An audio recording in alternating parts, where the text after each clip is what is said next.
Hi, I'm Andy Shalal. I'm the owner of Busboys and Poets. We are so happy to have Rock Newman and the Rock Newman Show join our tribe here. We are a tribe. This is a place where racial and cultural connections are consciously uplifted, a place where art, culture, and politics intentionally collide. This is a space to take a deliberate pause and feed your mind, body, and soul. We believe by creating such a space, we can actually change our community, change DC, and change the world for the better. And now, the Rock Newman Show. Hi, I'm Andy Shalal. Good morning, everyone. This is Rock Newman. Today is Saturday, August the 17th, 2013. We are bringing you our show today, broadcasting live from the Langston Hughes Room at Busboys and Poets, 14th and V Street, Northwest Washington, D.C. We have a very, very interesting show today, a real variety of a show that encapsulates much that's going on around the Washington, D.C. area with various personalities. In our first hour, we're going to be joined by Dr. Darrell P. Downing. He is professor of anatomy at Howard University College of Medicine, and Donald Morgan, University of Maryland student intern. They both have been working on a recent finding in Maryland, in Solomon's Island, Maryland, that discovered what is potentially a 15-million-year-old whale, the whale bones from a whale that perhaps dates as far back as not 150 years, not 1,500 years, not 15,000 years, but 15 million years. That's a very, very interesting discovery that people from all around the world are paying attention to. That's in the first hour. In the second hour, we're going to have Obi Egbuna.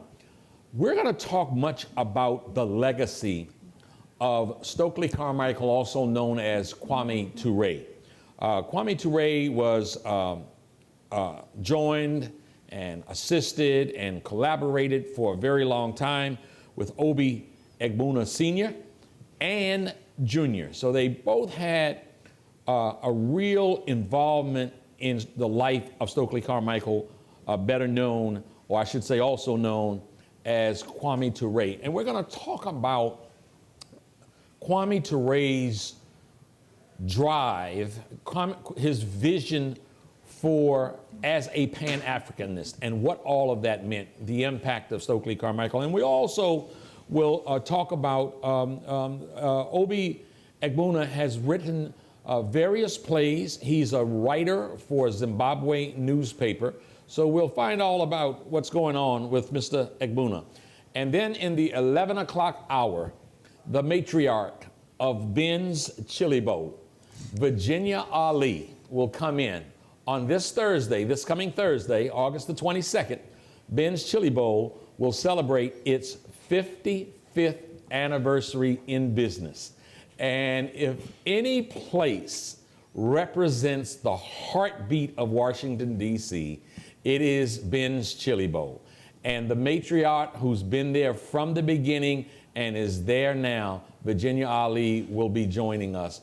On this coming Thursday, as I said, they will be celebrating the 55th anniversary. There will be a press conference at Ben's Chili Bowl here on U Street in Washington, D.C. It will be hosted by Bill Cosby and many, many other politicians and dignitaries. So that will be Thursday morning at 9:55 because it's the 55th anniversary. It's not at 10 o'clock, it's at 9:55, and everything that day will be 5-5. She doesn't know it yet, but she will be receiving from each of Washington, D.C.'s professional teams, the Nationals, the Wizards, the Capitals, the DC United, every team, the team that has that R word, every team will be presenting her with a jersey that has Ali on the back and the number 55 commemorating her 55th anniversary.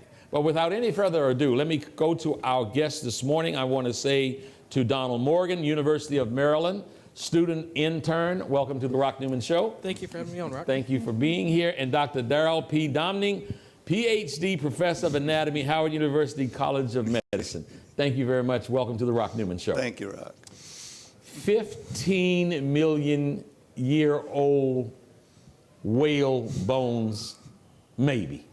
We'll get there in a second. Before we go there, I always like my audience to know a little bit about the people that I'm talking to, not just what you're doing now. So, Donald Morgan, tell me, you're a college student at the University of Maryland. What interest, well, first of all, no, let's go back. Where are you from? I'm from St. Mary's County, Maryland. Oh, so you grew up in Maryland? Grew up and raised in Maryland, yes. Uh-huh. Do you like crabs? Of course. You cannot be a true Marylander. No, you can't. And not like crabs. You might not be able to eat them because of some things that they'll do to you sometimes, but you gotta like crabs. Of course. What's your favorite crab place in the whole DMV? Captain John's seafood restaurant. In Pope's Creek? Mm-hmm. Captain John's. Why do I know where that place is? Probably every other restaurant you announce. I'll know where that is also. Okay, so you grew up in St. Mary's. Where'd you go to high school? I went to Chaptacon High School. Chaptacon High School. My high school, Gwynn Park High School, used to beat Chaptacon all the time. I just want you to know that. When I was still playing. lose. They still do. And what interested you in this field of paleontology? Am I saying that correctly? Yes, paleontology, yes. Paleontology, okay. It actually started when I was a little kid, and I got some toy dinosaurs. I was probably around like 5, and I just became obsessed with dinosaurs and everything to do with dinosaurs. And my dad used to work for a gravel company and used to bring home loads of gravel. For a gravel company? Mm-hmm. Tell me the name of the gravel company. Cheney. Cheney Gravel Enterprise, Company, yeah. well-known gravel company in this area. My dad my dad and all of my brothers used to work for Super Concrete. Awesome. Okay, so we've got some similarities there. Yes, sir. So you're interested, and you also are adorned. Now, is this part of that 15 million year old whale bone? No, this is actually a cast replica of a Tyrannosaurus tooth that my sister Say got that me. again slowly for my audience. Okay, this is a cast mold replica of a Tyrannosaurus Rex tooth. So what they do is they actually take the tooth, they encase it in a polymer, and they make a cast of it. So this is a replica of a T-Rex tooth. So this dude is real interested. You're really interested in this subject, aren't you? Yes, sir. You must be excited about what's been going on in the last couple of months. It's been amazing. I never dreamed of being able to do this this summer. This was awesome. Okay, before we get to talking about it, Dr. Downey, first of all, you're from Howard University. HU in the house. Oh, yes. Yes, indeed. How are you? Doing well. Please tell us, again, as I was saying with Daryl, we, with Donald, we really like to do some biographical information. So if I can get a little history, I like my audience not to just know what my guests are doing now, but who they are. Mm-hmm. So where were you born and where did you grow up? Let's go all the way back. I was born Not 15 million years, No. but let's go back a little bit. Not quite that early. I was born and raised in Biloxi, Mississippi, down on the Gulf Coast, and got interested in it very much the way Donald did, the dinosaur books and the toy dinosaurs and all that sort of thing. So let me just ask you about that. So you grew up in Biloxi, Mississippi. Mm-hmm. Do you remember sort of the first thing that fascinated you about something in this paleontology field? And of course, at the time, you didn't know it was paleontology, but what first interested you in this subject? Well, on the one hand, reading about it, and on the other hand, picking up bones, picking up dead animals. By the time I was in 4th grade, I was collecting carrion on the beach or wherever I could find roadkill or something, and skeletonizing dead animals and collecting bones and trying to figure out what they were and how they went together. Now, were your parents, your guardians, were they supportive, or did they think you were kind of weird? Well, yes and yes, I suppose. They were always supportive, tolerant, I guess would be a good word. My mother even put up with the dead rattlesnake in the freezer at one point. Oh, my. And yeah, they were always very supportive. Okay, that's as a kid walking along the beach in the 4th grade. You go along junior high school, you get into high school. Did you have a significant influence, sort of outside of your parents, that you emulated, that you were a fan of, or anything like that? In the field, not so much. Not really. I didn't know at that point much about the literature other than the popular books. I knew what paleontology was. I knew I wanted to be a paleontologist. Now, when did you know you wanted to be a paleontologist? Oh, in grade school at some point, probably 4th or 5th grade, Really? something like that. Yeah. So when you got folks into in this junior group, high too. school and they started like dissecting frogs and stuff like that, I mean, man, you were like real excited. Yeah. I was putting skeletons together and that sort of thing, and even did a horse skeleton by the time I finished high school. And so You did what kind of skeleton? A horse. So tell me what that means. Describe what you did. Somebody, a neighbor, told me about, I was collecting horse bones, cow bones, any other kind of bones, but I was on the lookout for a relatively complete one, and a neighbor told me where there was a horse skeleton that he had seen out in the woods. It was reasonably complete, and I went out there and collected it, and sure enough, almost everything was there. Just randomly, I mean, so you talked to a neighbor, and he says, oh man, I know where a horse skeleton is, or some bones are buried, or something like that. Wasn't even buried, and sitting out on the ground, nice and clean by that point, and so I didn't even have to do much work. So what happened? cleaning it I up. mean, just a horse died, and I don't know. I don't know whose horse it was. It was a little mare that wasn't all that old, so I don't know how it died. But, and it was completely clean. I mean, the buzzards and whatever had come and picked its carcass. Yep, and the bones were pretty much undamaged, and a few had been chewed on a little bit by some critter, but it was in very good shape. And so I took it home, cleaned it up, and I was just going to ask you say cleaned it up. Yeah. Did it smell? No, not really at that point. Really? This was a pretty easy cleanup job. So over the course of a summer, I figured out how to put it together and mount it, drilling holes, putting bolts in, metal armatures and things that I rigged up, and put it together. Other kids in the neighborhood are like riding bikes, and they're doing, they got Etch-a-Sketch and erecto sets and that sort of thing. Yeah. And you're erecting a horse. Oh yeah. I Can't would be beat. imagine It's some a folks summer looked at you at the occupation. corner of their eyes sometimes. This cat's kind of weird. I'm sure they did. Wow. Donald, found any horse bones anywhere? No horse bones, but I did kind of do the same thing with the deer skeleton that I found in the woods as a little kid. A deer skeleton? Yes. As a little kid? Mm-hmm. How old? 4th grade. Wow. So I didn't Real actually. parallels I here. didn't really go and put the bones through rods and articulate it back up, but I put the skeleton together on the ground and had it kind of mapped out like I was making my own little museum. So in 4th grade, you're 10 years old. Yeah. So where did you find this deer?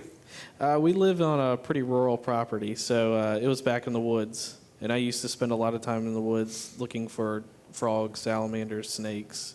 Now, Anything. frogs, you spend a lot of time in the woods looking for frogs, salamander, and snakes. Mm-hmm. For what? What were you going to do with them? Just general interest, just wanted to look at them and see how they lived. Have you ever eaten snake? No. Have you ever eaten frog legs or anything like that? Actually, no, I have not. Okay. So you find this deer, and tell me the process from the time you found it until the time you got it like you wanted it. What did that take? Walk me through that process. Okay, so the first thing I did was I came in and told my parents. I was ecstatic. I was like, I found bones out in the backyard. I found bones. I found bones. So they made sure I put on, some latex gloves before I went out there at least. And I took a storage bucket and put the bones in, collected them, cleaned them off with a hose and a brush, and the same thing as Dr. Dominy. They were pretty clean, so there wasn't too much cleanup to do, and Right. put them in together like the way I wanted, and kind of set off like a little museum section. And so okay, so these bones are kind of scattered, Yes, and you take them and put them together and reconstruct the deer. For the most part, yes. Okay. And so what did you say? You said sectioned it off like a museum. Now, where did you house? Was this housed outside or in your Yes, bedroom? my parents wouldn't let that in the house. Right. This was outside. I had a little clubhouse as a kid, and I made that into my museum.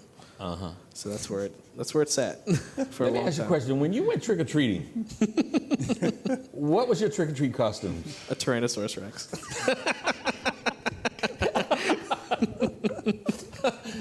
That was the easy one. Say that again. What was your costume when you went trick-or-treating? A Tyrannosaurus Rex. A Tyrannosaurus Rex. Yep. Right, okay. Okay. Do you have a girlfriend? Not at this point in time, no. Okay. Rock, yes. got to interject something. This is really getting uncanny. We get 2 more points here. I had a museum, too, of my bones. It was in a tree house that my father had built for me, and then later it moved to the attic of the house, but that's another thing. Did you have any girlfriends? Oh, yeah. Okay.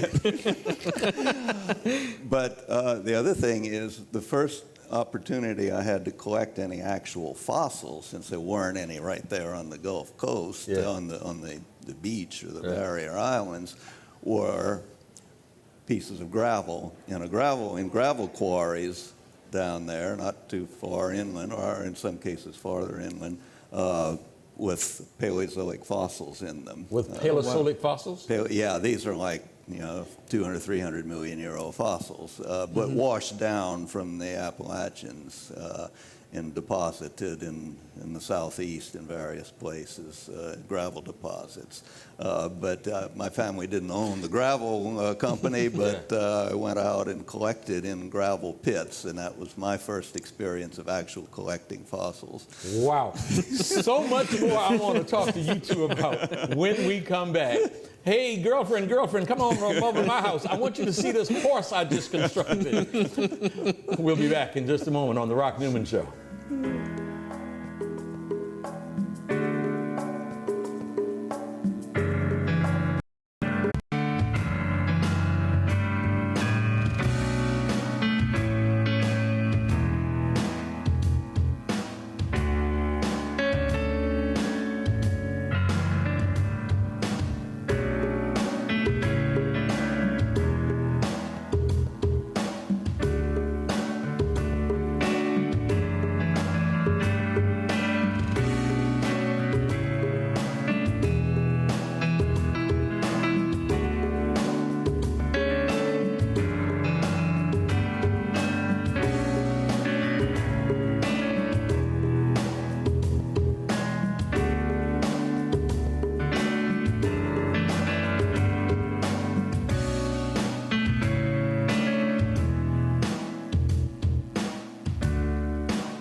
This is Leprechaun Tim Pohanka from Pohanka Nissan and Pohanka Hyundai. It's hard to be down on your luck when you're Virginia's first choice for new Nissan and Hyundais, but I need to sell 60 cars this week. Right now, I'll pay you big bucks for your good luck. Bring down any good luck charm you've got, and based on the sale price of the car you choose, I'll give you up to $4,777 off any nicer, newer car this week. Today, your lucky penny is worth plenty, up to $4,777 off any nicer, newer car you want. Stop moping and hoping you'll get approved. With my For the People credit approval process, the banks are looking to get lucky and lend to you, even if you've been turned down before. Bring me any good luck charm and I'll give you up to $4,777 off any nicer, newer car today. Hurry, once I get rid of 60 cars, the luck runs out. All offers require bank approval, so call us at 1-800-POHANKA, visit Pohanka Nissan and Pohanka Hyundai on Route 1 in Fredericksburg, or better yet, log on to timpohankaforthepeople.com. And when we make a deal, I promise it'll be your lucky day. I'm Tim Pohanka, and I'm a leprechaun for the people.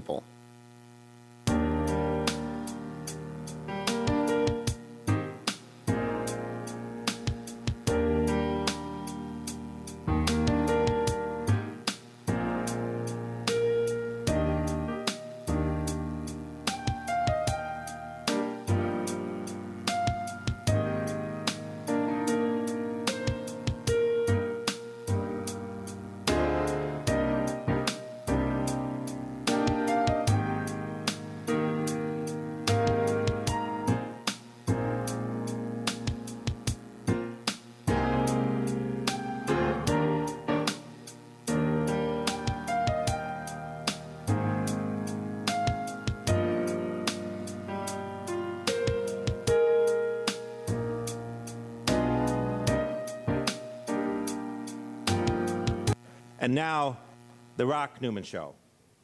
Welcome back to the Rock Newman Show. I am Rock Newman. We're broadcasting live. I love to say this from the stage at the Langston Hughes Room at Busboys and Poets, restaurant, bookstore, place for folks to come and have a great time and help change the world one conversation and one meal at a time. My guest in this hour is Donald Morgan, the University of Maryland student intern, and Dr. Darrell P. Domning, professor of anatomy, Howard University College of Medicine.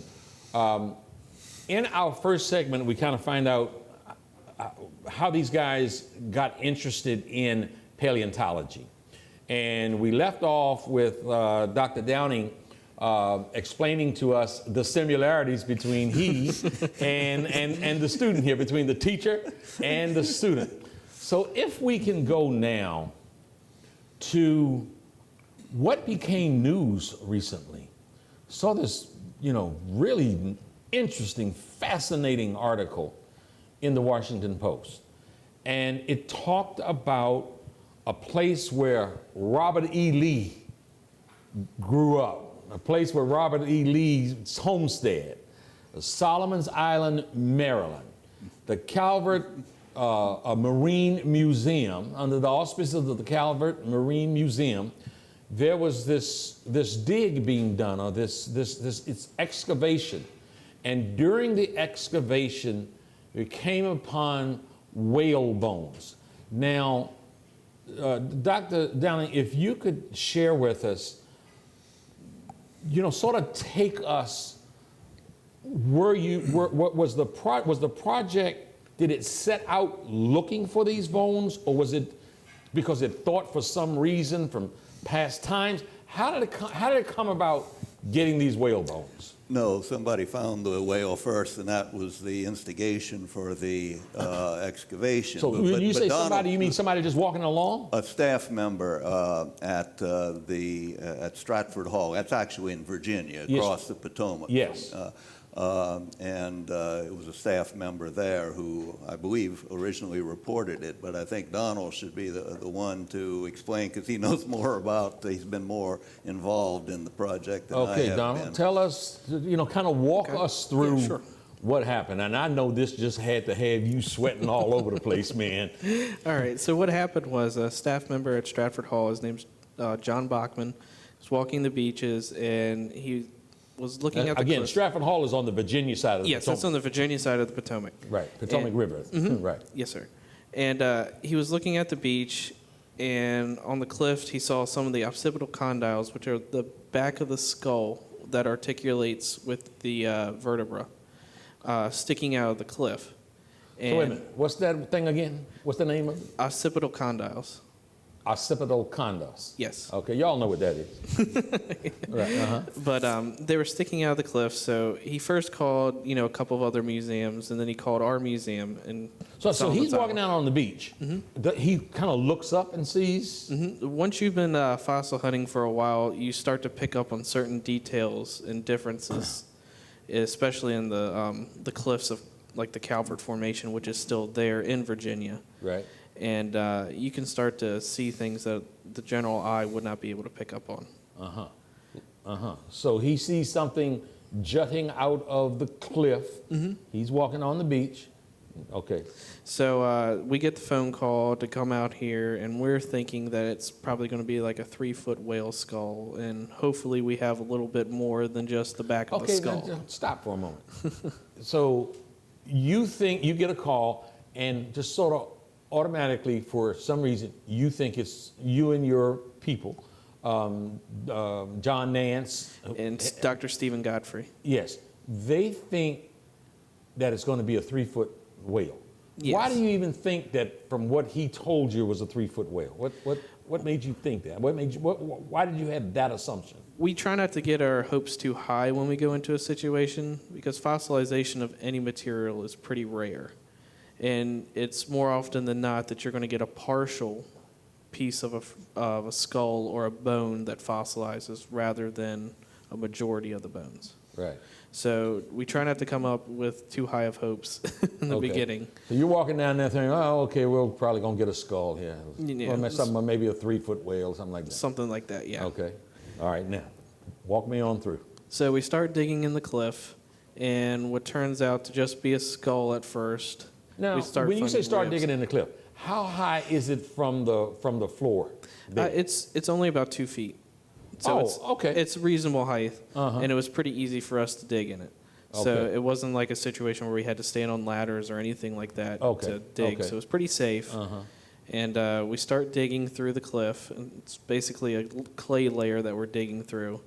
And we start finding other pieces of bone. We found the And you're digging mandibles. through, what are you using to dig through? The most iconic tool, I guess, would be the pickaxe that we use to get off the major layers. Uh-huh. And then for around bones, we use putty knives and flat-headed screwdrivers. Uh-huh. So And how deep, general how tools. far do you have to go into? we ended up to the front digging of it. about like a 6.5-foot trench. So it was pretty deep. Took a long time. As in how long? We just finished this week, and we started at the beginning of June. So you have to be extraordinarily careful. Yes, it's very tedious work. Uh-huh. Very tedious working in the cliffs. Now, who is it that is in charge of that is instructing you how to go in there and to get whatever it is you're trying to get? John Nance and Dr. Stephen Godfrey were the two that were in charge of the dig in general. And Dr. Dominique Are they also doing assisted. are they doing a lot of the digging, or are they just telling you how to dig? Oh, no, they're very good about that. They Okay, so they actually roll up get their in there sleeves and and- roll yeah, up their they're just sleeves not and work. academicians Oh, sitting no, back. no, no. Okay. They're very hardworking. Uh-huh.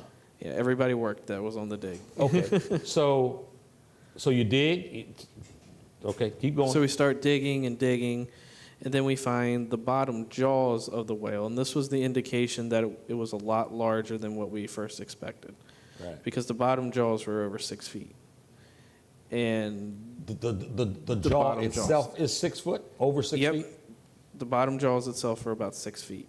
Okay. So As, paleontology enthusiasts, you all are now finding a 6-foot jaw. Are you starting to feel like you didn't hit the lottery here? yes, exactly. That Yeah, was right, that was okay. pretty much what happened. We were so excited to start digging more and more and more of the whale out, and it just seemed like after we started digging, we kept on finding more bones. We have jackets of ribs and vertebra, part of a scapula, parts of a flipper. So there was a lot of the whale there. We got very lucky. It's Okay. very rare to find something like that. Doc, how is it,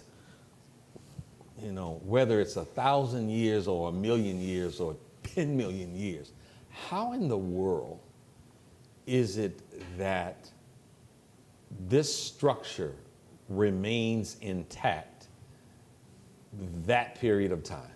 Well, once something like that falls to the bottom of the ocean in a shallow sea, which this was in the Chesapeake area at that length of time ago, what are they saying the likely depth was there? 50 feet to 100 feet, something I like think that? they're estimating probably close to 150. 150, okay. So, but still shallow seas. The whale dies, the carcass sinks to the floor, the skeleton is, in this case, messed around with a bit by currents and scavengers, sharks and things, so the bones are not perfectly articulated, but so the skeleton is largely there and associated, and gradually is covered by silt washing in from erosion on the land. Okay, so let me stop here. So there's clearly the knowledge that this was let's say there's somewhere 150 foot deep water, which water is no longer there. Right, That water is no longer there. right. Exactly. What happened to that water? Well, the sea level changes itself depending on, for example, how much ice there is piled up on land. So during ice ages, and we are still, broadly speaking, in an ice age compared to 15 million years ago, so that there weren't the big ice caps on Greenland and Antarctica then that there are now. So that brings the sea level down. And then there are also changes in the elevation of the land itself. And so in more recent times, there's been a bit of uplift of the land there as well. So what a point that was 150 feet closer to the Earth's surface, to the Earth's center then, well, not that amount closer to the center, but has uplifted a little bit relative to other parts of the Earth's crust, and the sea level has gone down, so that now that level where that skeleton was deposited is, a couple of feet above mean high tide or mean sea level. Right.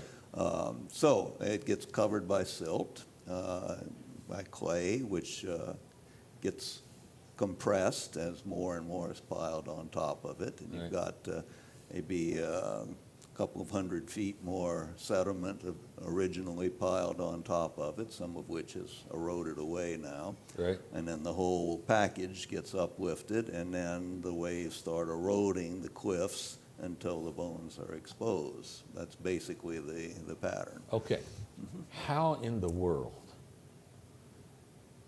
is there a measurement that measures and ages something a million years, let alone 15 million years? I mean, that's just, when I read it, it was like I was reading, fiction.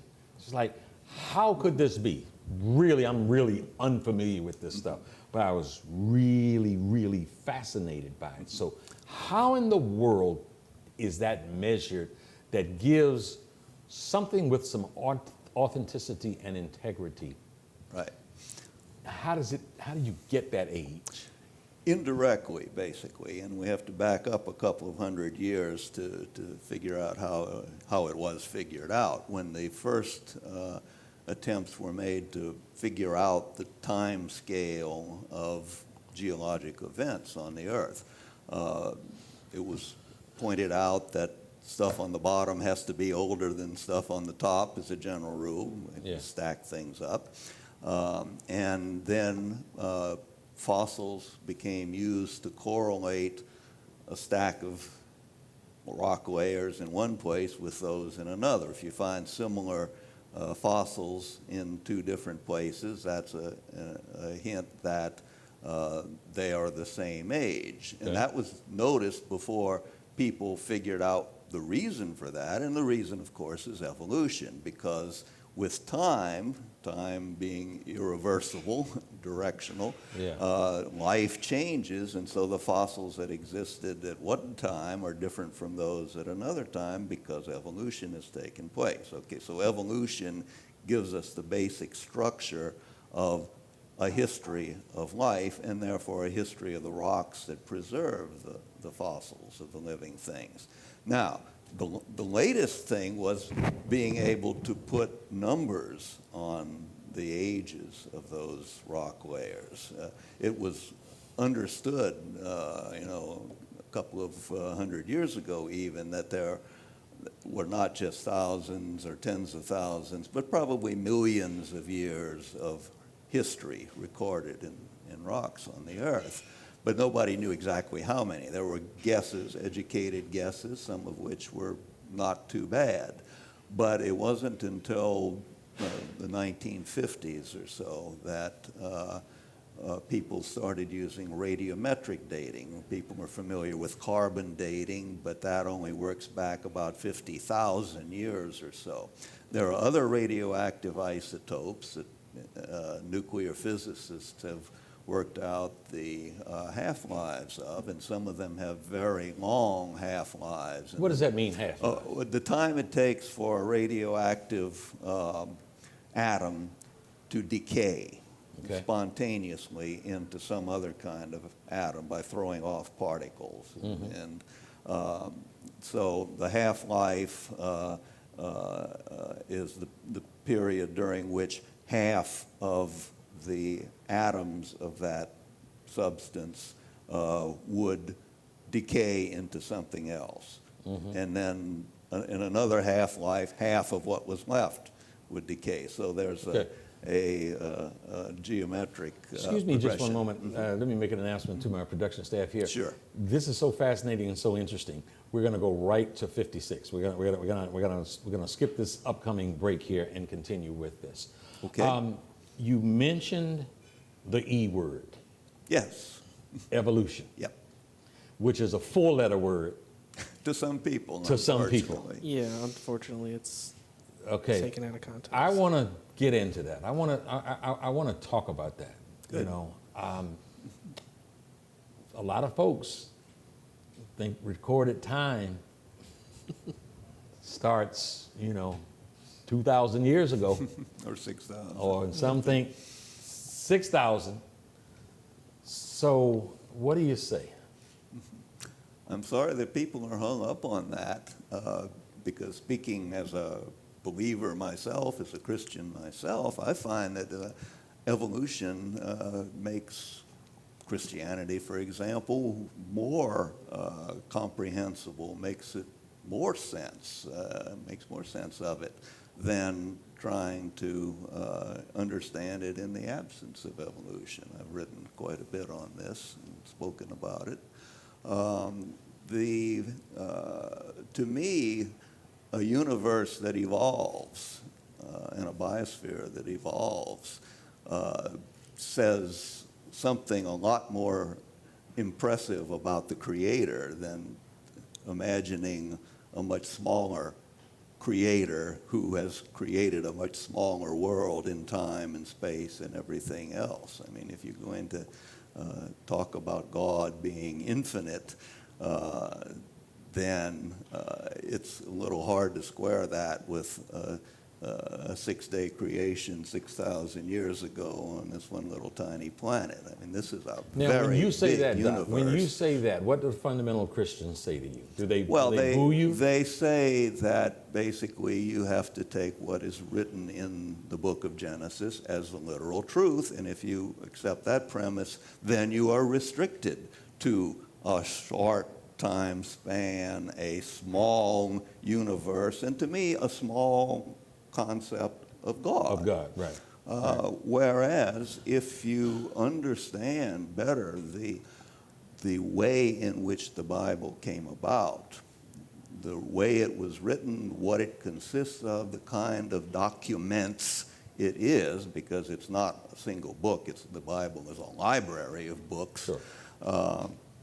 If you understand the types of literature that are there, what people were trying to get across when they wrote down what they wrote under the inspiration of God, we believe, you are not constrained to that literalist interpretation of the words that are there.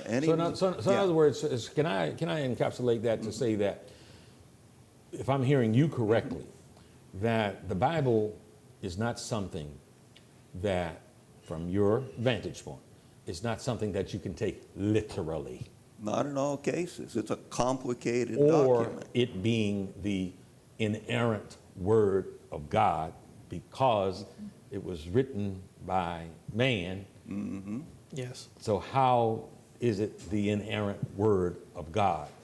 Because it is, we believe it is inerrant in what it is trying to tell us, and it is not intended to be a science book. It is not intended to be a geology textbook or a history of the earth. It's the history of God's actions with a group of people.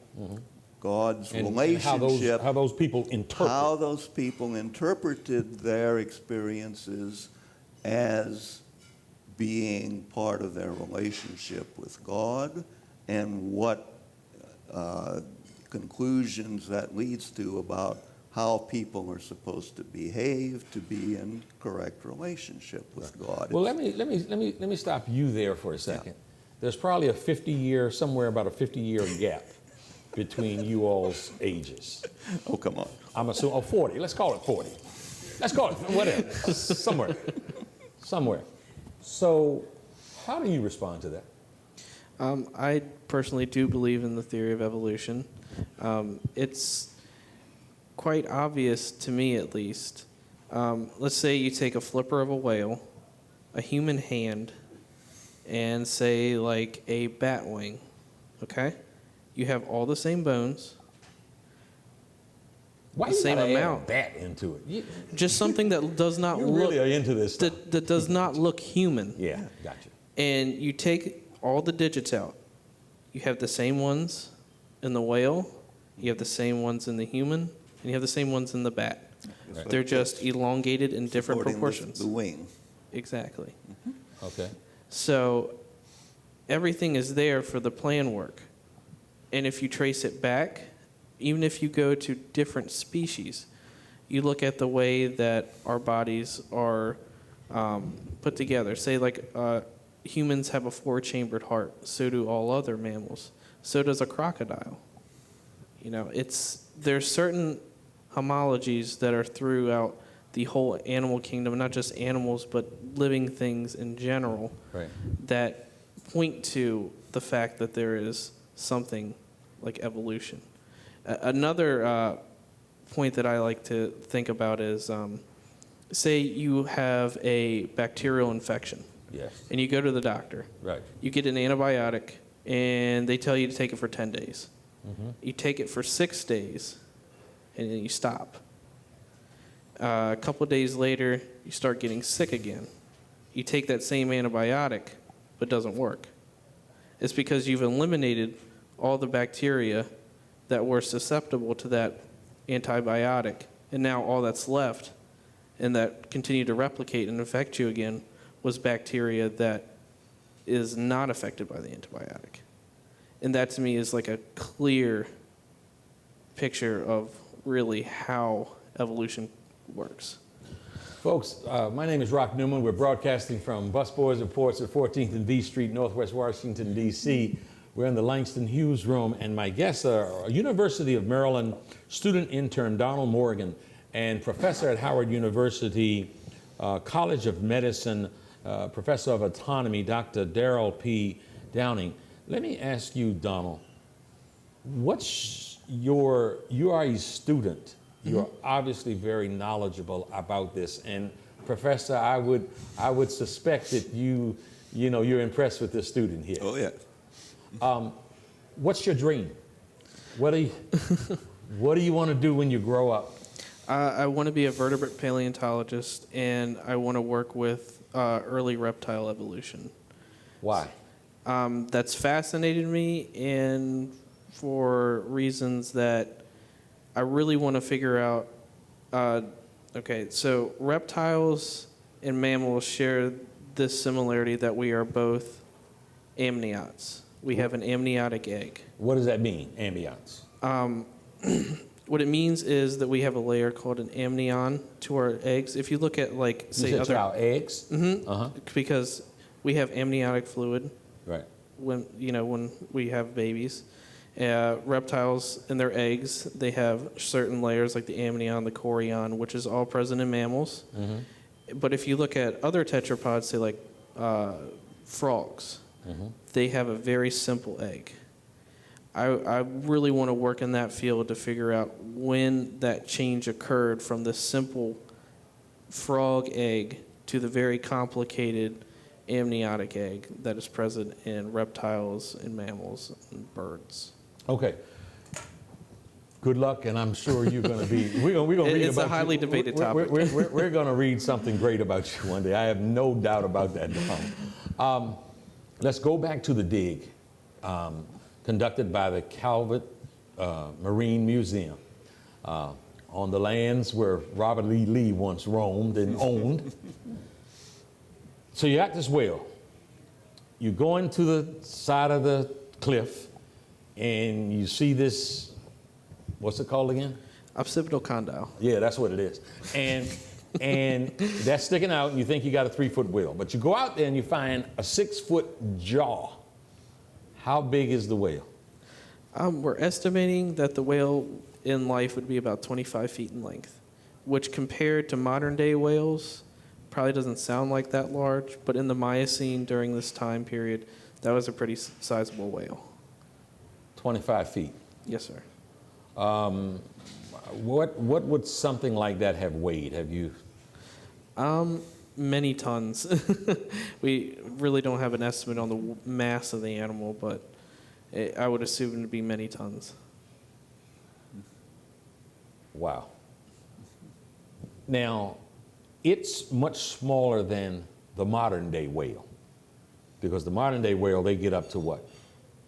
A different species, yeah, like the blue whale could probably get up to around 100 feet. That's what I'm saying, about 100 feet and truly many tons. Yes. Now, why? I mean, do you feel as if there were any 100-foot whales back then, or no? I'm not really sure. I don't that think large. any nearly that large are known from the Middle Miocene, which is what we're talking about. You said the Middle Maya? Middle Miocene. Miocene. Middle Miocene. That's the epoch of geologic time that this whale is from. The ones the size of a modern blue whale are relatively recent in their evolution. At that time, I don't think there are any whales that large known anywhere in the world. And they may turn up. We may just have not found them yet, but I suspect not. I suspect they came along a few million years later. So this one would have been about the size of a modern minke whale, as it's called. It's a smaller baleen or whalebone whale. So, Doc, this discovery made news. Why is it important?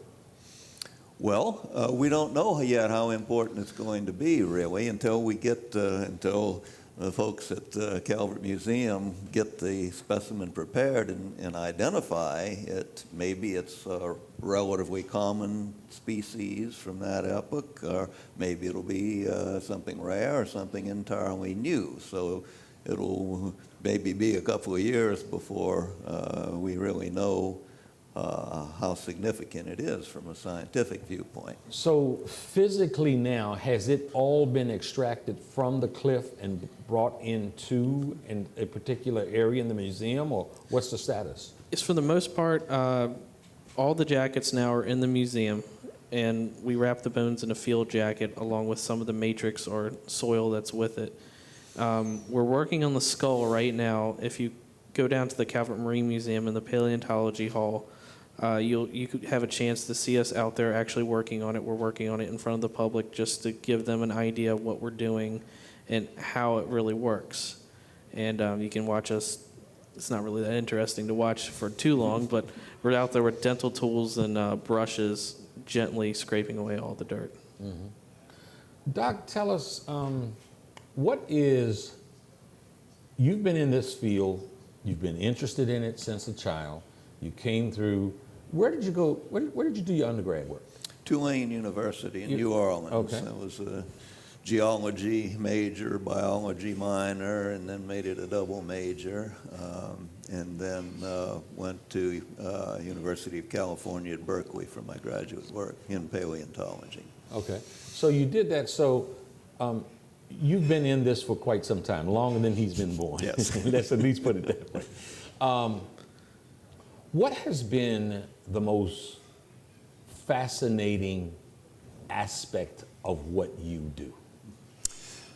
Finding new animals, new kinds of critters that nobody knew existed before, and describing them, naming them, fitting them into the evolutionary tree, see what they're related to, and figuring out the changes that a particular group of animal underwent during millions of years of its evolution, and figuring out how they lived, what their paleoecology was. You know, what did they eat? How did they go about eating it? What kinds of environments did they live in? What was their life like? Does the student and the teacher agree on where we came from? On where we, man, came from? Oh, I'm sure we do. There's a Yeah. pretty good consensus about that now in science. There's not So- very much disagreement except in very small details. Okay, so would you come walk me back through our evolution? Well, starting how far back? Well, We could go back to the reptiles, to Yes. the mammal-like reptiles, and I'll let him talk about that. But then the first true mammals actually got their start at the same time as the first dinosaurs, which is in the late Triassic period. how many years ago? What's that? 200 something. 235. 235. Okay, Around that I don't range. work in that part of the geologic column, so I don't have those numbers. 235 I AD? off the no BC. 235 million. Yeah, Yes. BC. Yeah. Right. Okay. So, first mammals, Yes. 235 million years ago. Yes. You probably are really upsetting some fundamental Christians right now. How could it have existed? They've heard about it. I'm sure Yes. they've been upset by a long Okay, time. so by it. so I'll tell you what. Walk us backwards. Now we're these pretty men and women. What was the one before what we know now? Well, you've got Homo erectus going back. Well, That really sounded like that could belong to a porno film, Homo erectus. But I'm gonna not. I'm It was not going to it was say found that. a little while ago, back in the early 1900s. So it's before that yeah, kind of era. It refers to walking erect, Yeah, walking yeah. upright, if you don't mind. Yes. Let's not go that up. Okay. Okay, so there's a whole bunch of different species of fossil humans and human-like groups. The Neanderthals were sort of a parallel sister group, cousins of ours that died out in Europe. So before them, you had Homo erectus, And then Australopithecus, Australopithecus, Africanus. Africanus, and a Oh, variety. you know of what other I'd like to things. do? Okay, now no joking aside this time. Homo erectus. What does that mean? Tell us what that is. That was a hominid that a member of the human family that probably got its start in Africa, but spread out. It was important because it was very widespread and very long surviving in time. What part of throughout- Africa? Let's stop for a minute. Yeah. What part of Africa?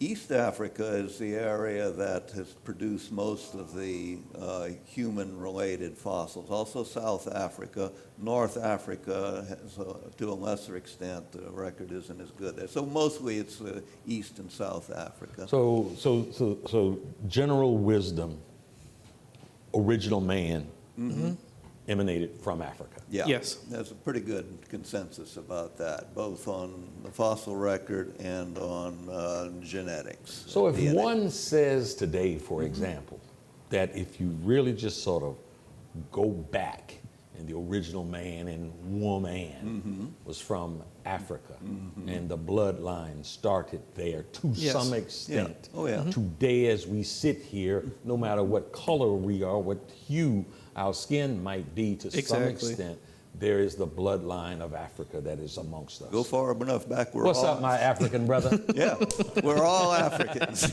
We're all Africans to begin with. Yes. Right. Yeah. We've got about 2.5 minutes. What's the future? What's exciting for the future? What's paleontology? Not something I've ever talked much about in my life. I mean, what's on the horizon? What's brewing? What's brimming?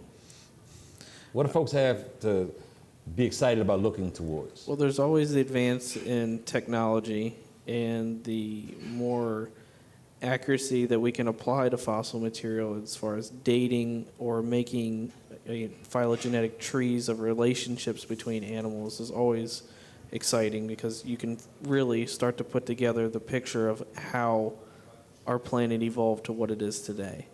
I would love to work on phylogenetics, which is the making of trees, of how we first started and branched off and diversified as far as vertebrates go. That's You guys think there's human form on other planets? Oh, sure. Well, they may not look much like humans. I think if we ever meet them, we'll be surprised by two things: how different they are from us and how similar they are to us. Mm-hmm. But sure, there's intelligent life all over the universe. And if sure. it's intelligent life, I've always submitted that those of us here from Maryland who love crabs, if you ever come to see a crab feast and you see all this crap, all this gook that's on the table, I've always said, if intelligent life came from another place and saw us eating this crap, they'd get the hell out of here so fast they wouldn't know what to do. Man, this has been a very quick but informative hour. I really am going to keep up with you guys. I want to really keep up with this project. I'm going to drive down. I'm going to maybe drive down. Great. We'll bring some of our cameras down, because this is such keep in touch with him. Fascinating story. Good luck to you. I know Thank you're you. going to be I appreciate great in being your on here. field. Dr. Downing from Thanks a Howard lot, Rob. University. Always a Enjoyed it. pleasure to have the bison in the house. Thank you so much. Folks, we'll be right back after these messages with Obi Egbuna. An exciting hour on the Rock Newman Show in the Langston Hughes room at Busboys and Poets. See you in a moment.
My baby drives a pro handcuff. The weekend is here, and no matter what the weather's like outside, you'll find the deals inside here in the beautiful showroom of the all-new Pohanka Hyundai in Capitol Heights during their giant Markdown Madness sale. Smart shoppers know that every new Hyundai in Pohanka comes with Hyundai Assurance and America's best 10-year, 100,000-mile powertrain warranty. But why don't you tell them about the markdown sale, Joe? I'll be happy to, Kim. Folks, shop around on the web, and you'll see lease payments on a new 2013 Elantra GLS at $179 a month. Today at Pohanka Hyundai, $99 a month. That's right, a $99 payment on a brand new Elantra. And $89 a month on a new 2013 Accent GLS Automatic. How do they do it, Joe? It must be the volume, Kim. A brand new building, hundreds of new Hyundais, and Pohanka's low payment and easy credit programs are designed to get everybody driving. But you have to get here today. Rush to the giant Markdown Madness sale at exit 13 off the Capitol Beltway. Pohanka Hyundai, king of the Beltway. All financing for a limited term on approved HMF credit. My baby drives a pro handcuff.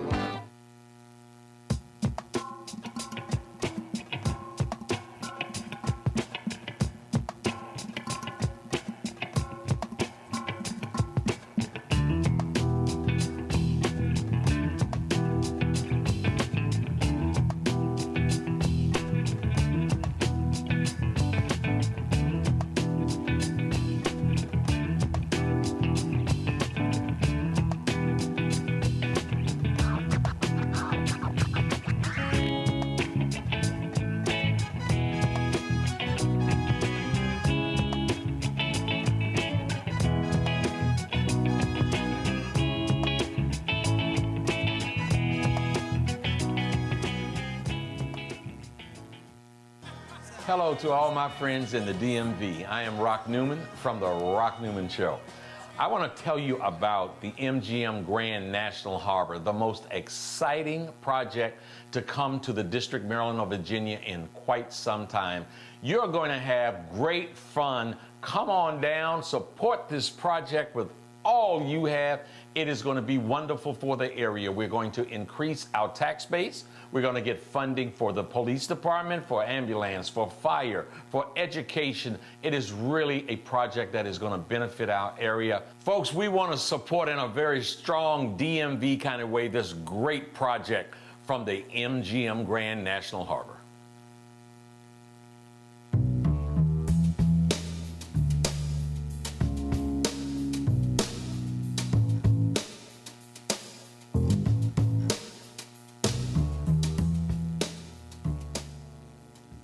And now, the Rock Newman Show. Welcome back, folks. I am Rock Newman, and in this hour, we have Obi Egbuna, and in the next hour, we're going to be celebrating 55 years of Love and Half Smokes, the story of Ben's Chili Bowl. The matriarch of that incredible Washington, D.C. family, Virginia R. Lee, will be joining us. And we're excited about that. And I'm also excited right now to introduce you to my next guest. Obi Egbuna is a teacher, a journalist, and a children's playwright. He writes for the main Zimbabwe newspaper. His father is by the same name, Obi Egbuna, who was a Pan-Africanist spanning many years ago. They both spent a very long time with someone that I have such admiration for, respect. I talked about it publicly via Facebook a week or so ago, and I talked about my incredible admiration for Stokely Carmichael, also known as Kwame Ture. And one of the responses that I got said, well, man, you ought to have Obi Egbuna on your show. He can talk about his time with Stokely. He can talk about his father's time. I talked about having such incredible admiration for the ideology and the goal of Stokely Carmichael, which was, if I understand it correctly, he is a Pan-Africanist to the core of his being. Yes. Obi Egbuna, welcome to the Rock Newman Show. Thank you. It's an honor to be here. If we can start here. Sure. Can you give what you think is the most appropriate definition of Pan-Africanism? Most definitely. Pan-Africanism is the total liberation and unification of the African continent under scientific socialism, hoping that Africans all over the world embrace that goal, not only on the continent of Africa, but in the diaspora, which would mean that the Africans in Australia who've been there 80,000 years embrace that goal. Africans in the UK embrace that goal. Africans in India, where there are 160 million of us, embrace that goal. And Africans in every corner of the continent, the southern region of Africa, the eastern region of Africa, the northern region of Africa, and the western region of Africa embrace that goal, regardless of our religious and spiritual makeup, regardless of our economic makeup. We all make a genuine commitment to that goal and strive towards that goal, even if we are not privileged to witness it take fruition. To the goal of? One unified, liberated African continent moving in a socialist direction, just like those who came before us wanted it to ultimately be. And ironically, the first time the term is used is out of Trinidad by Henry Sylvester Williams, the same place that Brother Kwame was born, June 29, 1941. Yes. And when did he coin the phrase? He coined the phrase that right before the 20th century. Mm-hmm. Right before the 20th century. And so many others used the phrase and helped develop the phrase and gave some clarity to the objective itself. How do those in the struggle Yes.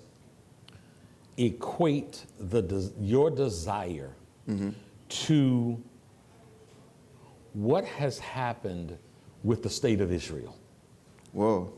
Well, of course, and it's funny that you bring that up because one of the main areas that I work with Brother Kwame Ture around was establishing something called the WWAAZF, the Worldwide African Anti-Zionist Front, which was created in Tripoli, Libya in 1990. And one of the things that he told me, he said that his generation had pushed aggressively to assure that we and the Palestinian people maintained an unbreakable bond. He talked to Ethel Minor, who worked with Malcolm X and the Organization of Afro-American Unity, ended up, and then the Nation of Islam before that, ended up working very closely with SNCC. She developed a paper called The Palestinian Problem, and that was the reason that the Student Nonviolent Coordinating Committee came out against the Six-Day War, which many people felt led to the demise of that organization. And when he gave me that history, he also talked about the fact that if you go back and take a look at Malcolm's history, Malcolm X is the first person to develop a relationship with a gentleman named Ahmed Shukari. For those who don't know who Ahmed Shukari is that are listening in, he's the founder of the Palestinian Liberation Organization.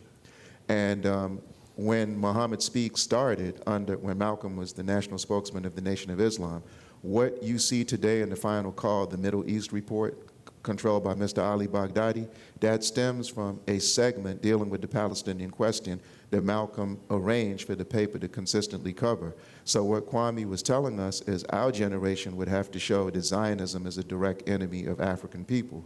And of course, we know that Israel tried to bomb Egypt off the face of the map during that Six-Day War. We know that when Algeria got its independence, it was Israel who stood up in the United Nations and failed to recognize their sovereignty. They did the same thing to Tunisia. Israel openly supported apartheid in not only what we commonly refer to as South Africa, they helped the Rhodesians try to maintain control over what we call today Zimbabwe, over what we call today Zambia. They aided the Germans in trying to maintain a colony of Namibia, and they did the same thing in Mozambique and Angola.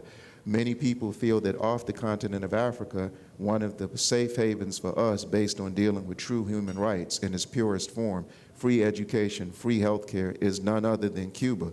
And Israel is one of the only countries in the world that maintains the position that the blockade against Cuba, that over 180 countries vote unequivocally against at the United Nations every year, it is Israel that stands firm with the United States on that particular question. So we would have to say without apology, without hesitation, and we have the facts to prove it, that everywhere Africans make progress, it is Israel that always stands up and tries to undermine and sabotage our genuine efforts to have self-determination in our lifetime, and eventually for future generations to have it as well, if we have the ability to maintain it, that is. Yeah, well, I would say that certainly, if anyone here of the Jewish persuasion were listening to you, yes, maybe not everybody, okay, but certainly many would hear the comment that you just made, yes, and said, wow, that's a rabid anti-Semite, and you would say, I would say I'm the one insulted because I condemn Zionism, an atheist political philosophy that does not deal with God at all. I did not say a thing about Judaism. As a matter of fact, true Jews would appreciate it because Jews understand that Zionism has stained their religion. How can an atheist political philosophy denying the existence of God claim to be in pursuit of land that God chose for their people? It was the Balfour Declaration in 1914 that Lord Arthur Balfour was British. Theodore Herzl, the creator of the Zionist movement in 1897, like we said, he's an atheist. They were the only grouping of people that had and remember, the Zionist movement is created 12 years after the Berlin Conference, where Africa was sliced up like a Papa John's or Pizza Hut pizza for the taking of our former colonial slave masters. Them being left out of the equation, they wanted some land of their own to colonize. They originally looked at Kenya, they originally looked at Uganda, they originally looked at a place in Switzerland. Then to support the mythology of that's at the root and foundation of the Jewish religion, which, by the way, Africans gave to the world. So, and because of our history, knowing that one of the most atrocious crimes committed by our former colonial and slave masters was not just the land they raped, not just the land they plundered, not just the human resources they exploited with no pity and no mercy, but the fact that they did it in the name of God.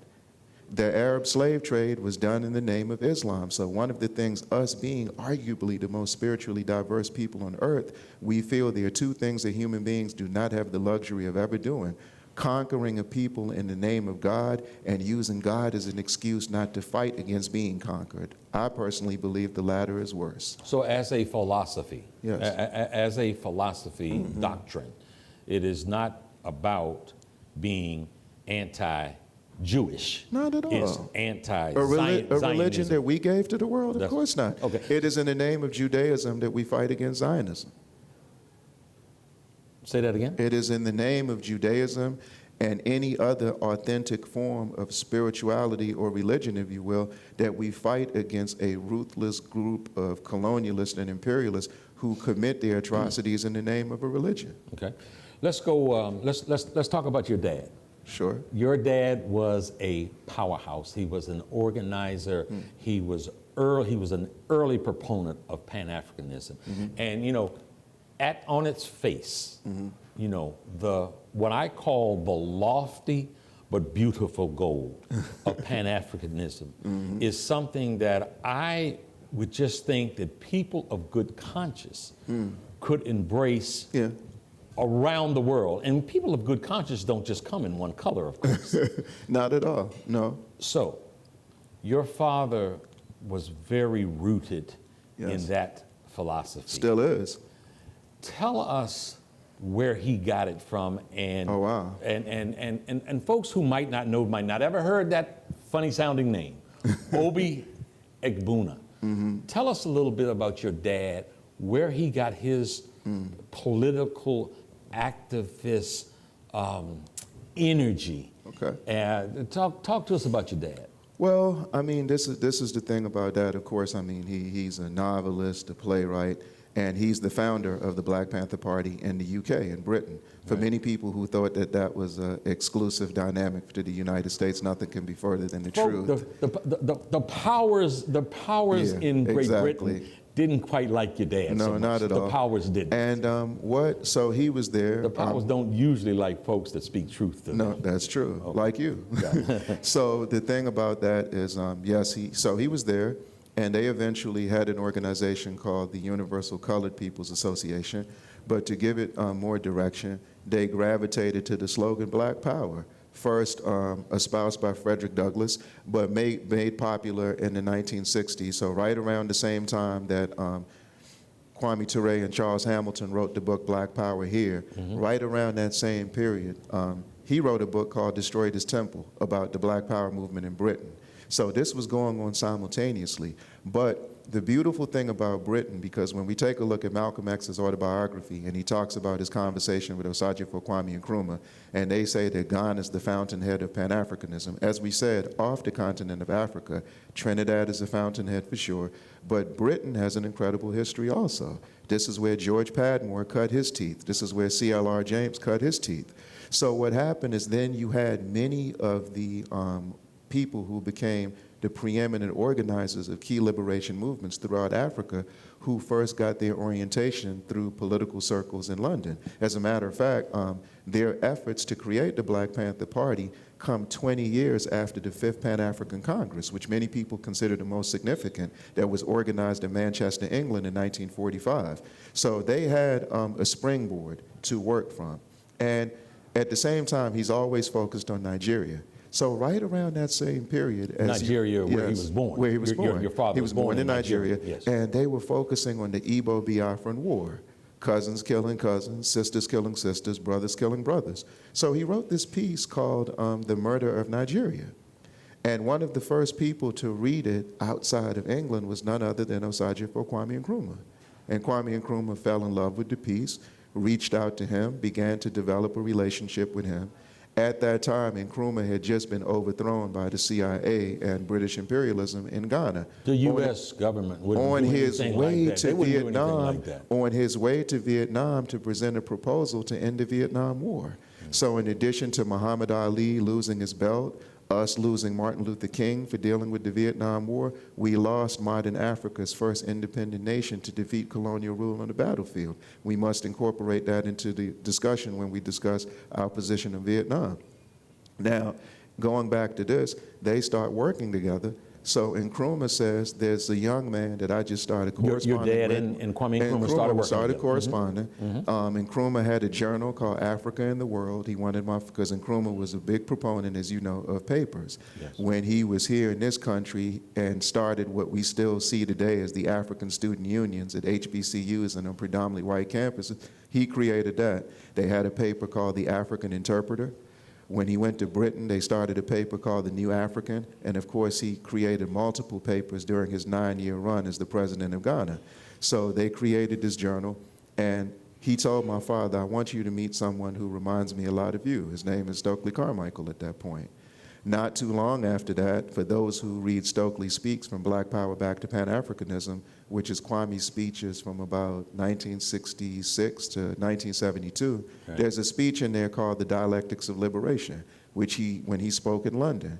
And my father and him shared the panel that night, and they were introduced to each other. So from that moment on, they maintained a relationship all the way up to Kwame's passing in November of 1998. And so that's how they got linked together. They were linked together through Nkrumah. Nkrumah, who was also a link between Dr. Martin Luther King and Malcolm X. Nkrumah, who was also a link between W.E.B. Du Bois and Marcus Garvey, because Nkrumah, being a philosophy student, said the one book that changed his life was the philosophy and opinions of Marcus Garvey, yet he maintained that Du Bois was the father of Pan-Africanism. Yeah. You know, I want to come back. We're going to go to break, but I want to come back before we leave this area. I want to touch on your statement that Kwame Nkrumah was the link between Malcolm X and Martin Luther King. Oh, no question. When we come back on the Rock Newman Show, from Busboys and Poets, the Langston Hughes Room, we'll be back in a moment.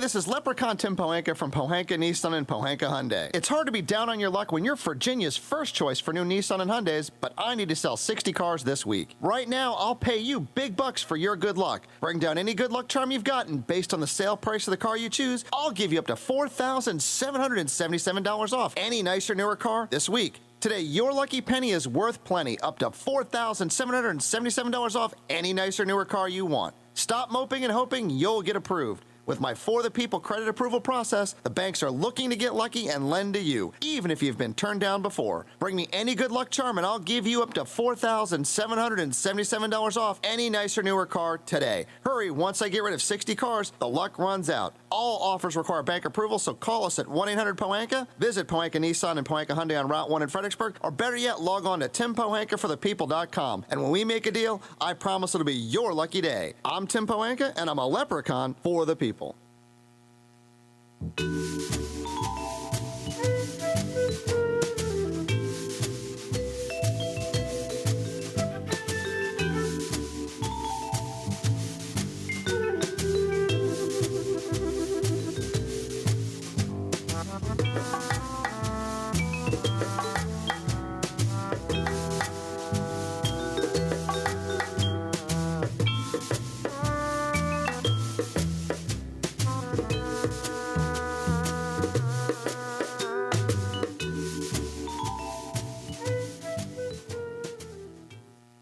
Hello, everybody. I'm Rock Newman from The Rock Newman Show.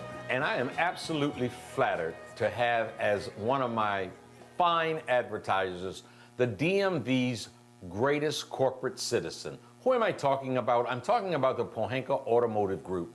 If you have any automotive needs whatsoever, if you want to sell your car, buy a car, trade in your car, have your car serviced, whatever you need, see my good friends at the Pohanka Automotive Group. You will be well taken care of, I promise.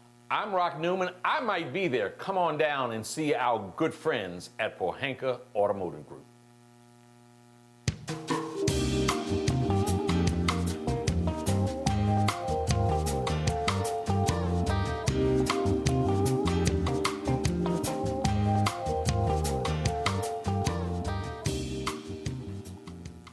And now, the Rock Newman Show. Welcome back, folks. This is Rock Newman. Today is August the 17th, 2013. My guest in studio at Busboys and Poets in the Langston Hughes room is Obi Egbuna.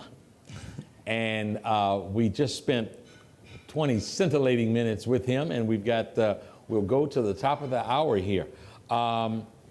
Before we left, you made mention about Kwame Nkrumah. Yes. And that he was the link between several giants in the civil rights movement, the Pan-African movement, and otherwise. You said that Kwame Nkrumah was a link between Malcolm X and Martin Luther King. Please explain. Oh, very simply. Well, many people don't, unfortunately, don't know that Martin Luther King went to Africa before Malcolm X, and he went to Ghana to celebrate Ghana's independence. This is a very important relationship for us to chronicle and always highlight, because when many people talk about Dr. King, they talk about the influence of Gandhi on him. They talk about the influence of Thoreau on him, but not the influence of Nkrumah on him. And it conveys this message that Africans must look outside their culture, outside their experience for philosophical direction. Nothing can be further from the truth. King being a student of nonviolence, what Nkrumah called positive action, he felt obliged to go there. And he told Nkrumah in their meeting, the same strategy we used in Montgomery to dismantle the bus operation because of racism and segregation, you used the same tactics and made the British Empire come crumbling down in Africa. I have a lot to learn from you.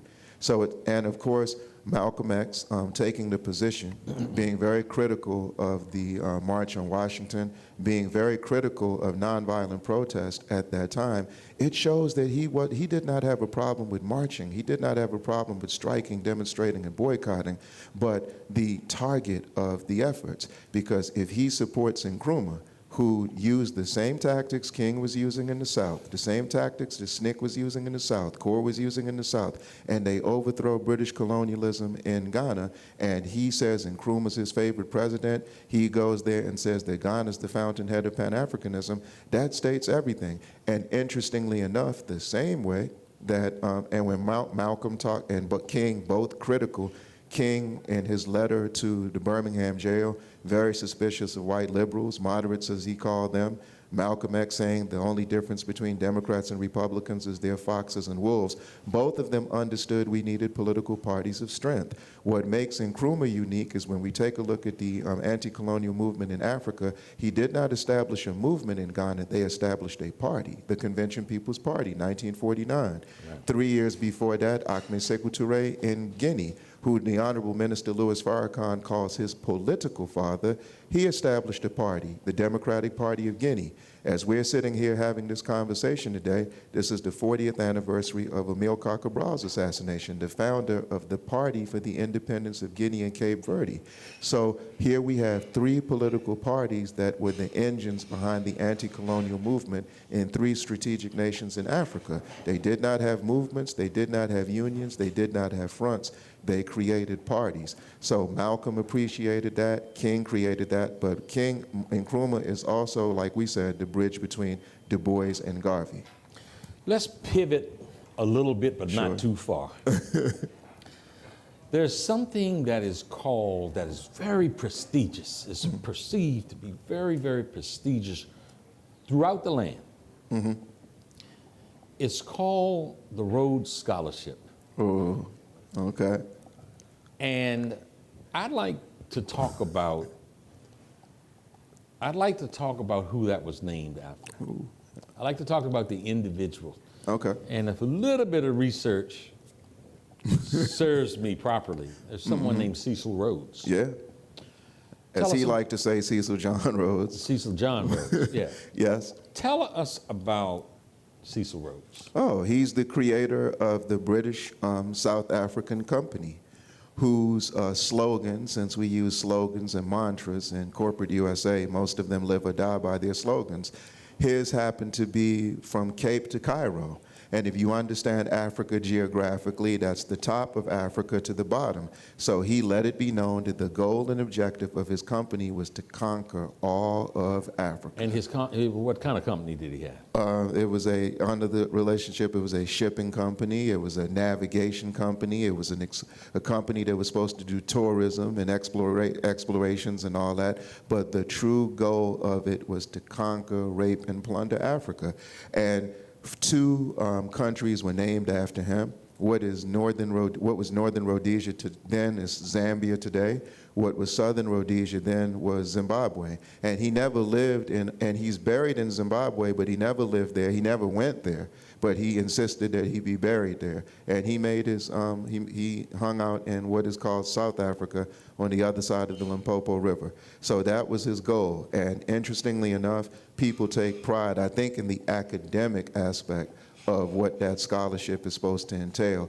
But the same way that you would like to see the Redskins' name change, people should consider, in the name of peace, in the name of democracy, in the name of true human rights, they should consider changing that name. We would look at that very favorably as a people. You write for Zimbabwe's national newspaper, the Herald. Yes, I do. National newspaper. Uh-huh. What is the sentiment of Zimbabweans about, how do they feel about Cecil Rhodes? Oh, I mean, he's the man that came and orchestrated the conquering of their country. But they feel that it's a process that they had to go through. These are people who look at their interpretation of history as rooted in their fighting spirit. So while they know the atrocities he committed, while they know the atrocities that Ian Smith committed, who said when the Universal Declaration of Independence was established in 1961, and he was asked by a foreign journalist, when will you have a discussion with the black Africans about controlling this land? He said, perhaps in 1,000 years. So how is that different from George Wallace saying segregation today, segregation tomorrow, segregation forever? So they look at it through their fight. So that when they think of Cecil Rhodes, they think of Mbuya Nehanda. Nehanda was a woman that organized the first armed uprising against the British in 1896. And I think this is important for your listeners. In Zimbabwe, the noose is a symbol of resistance, not a symbol of genocide and terrorism. And the reason is because when they hung Nehanda, they asked her, do you have any last words? And she said in the national language of Shona, Mafupa Angu Achu Muka. I'll repeat that, Mafupa Angu Achu Muka, which means in English, my bones will rise. So she was saying, you'll kill me today, but my fighting spirit will live through my people. So it took 84 years, but from 1966 to 1980, they fought a protracted armed struggle against the second most powerful colonial army ever assembled in Africa, and they emerged victorious. So when they look at Cecil Rhodes, they look at him in the context of Nehanda, in the context of Robert Mugabe, Joshua Nkomo, Herbert Chitepo, Josiah Tongogar, and many of the giants who put their life on the line for Zimbabwe to be reclaimed by Africans. Somewhere shortly after Rhodesia became Zimbabwe. Yes. Somewhere, I think it was within the year, because there was a lot of excitement around about the liberation. Yes. Of Rhodesia and renaming it Zimbabwe. Yes. Robert Mugabe came and spoke on the campus of Howard University. Oh, yeah. I was in the audience that day.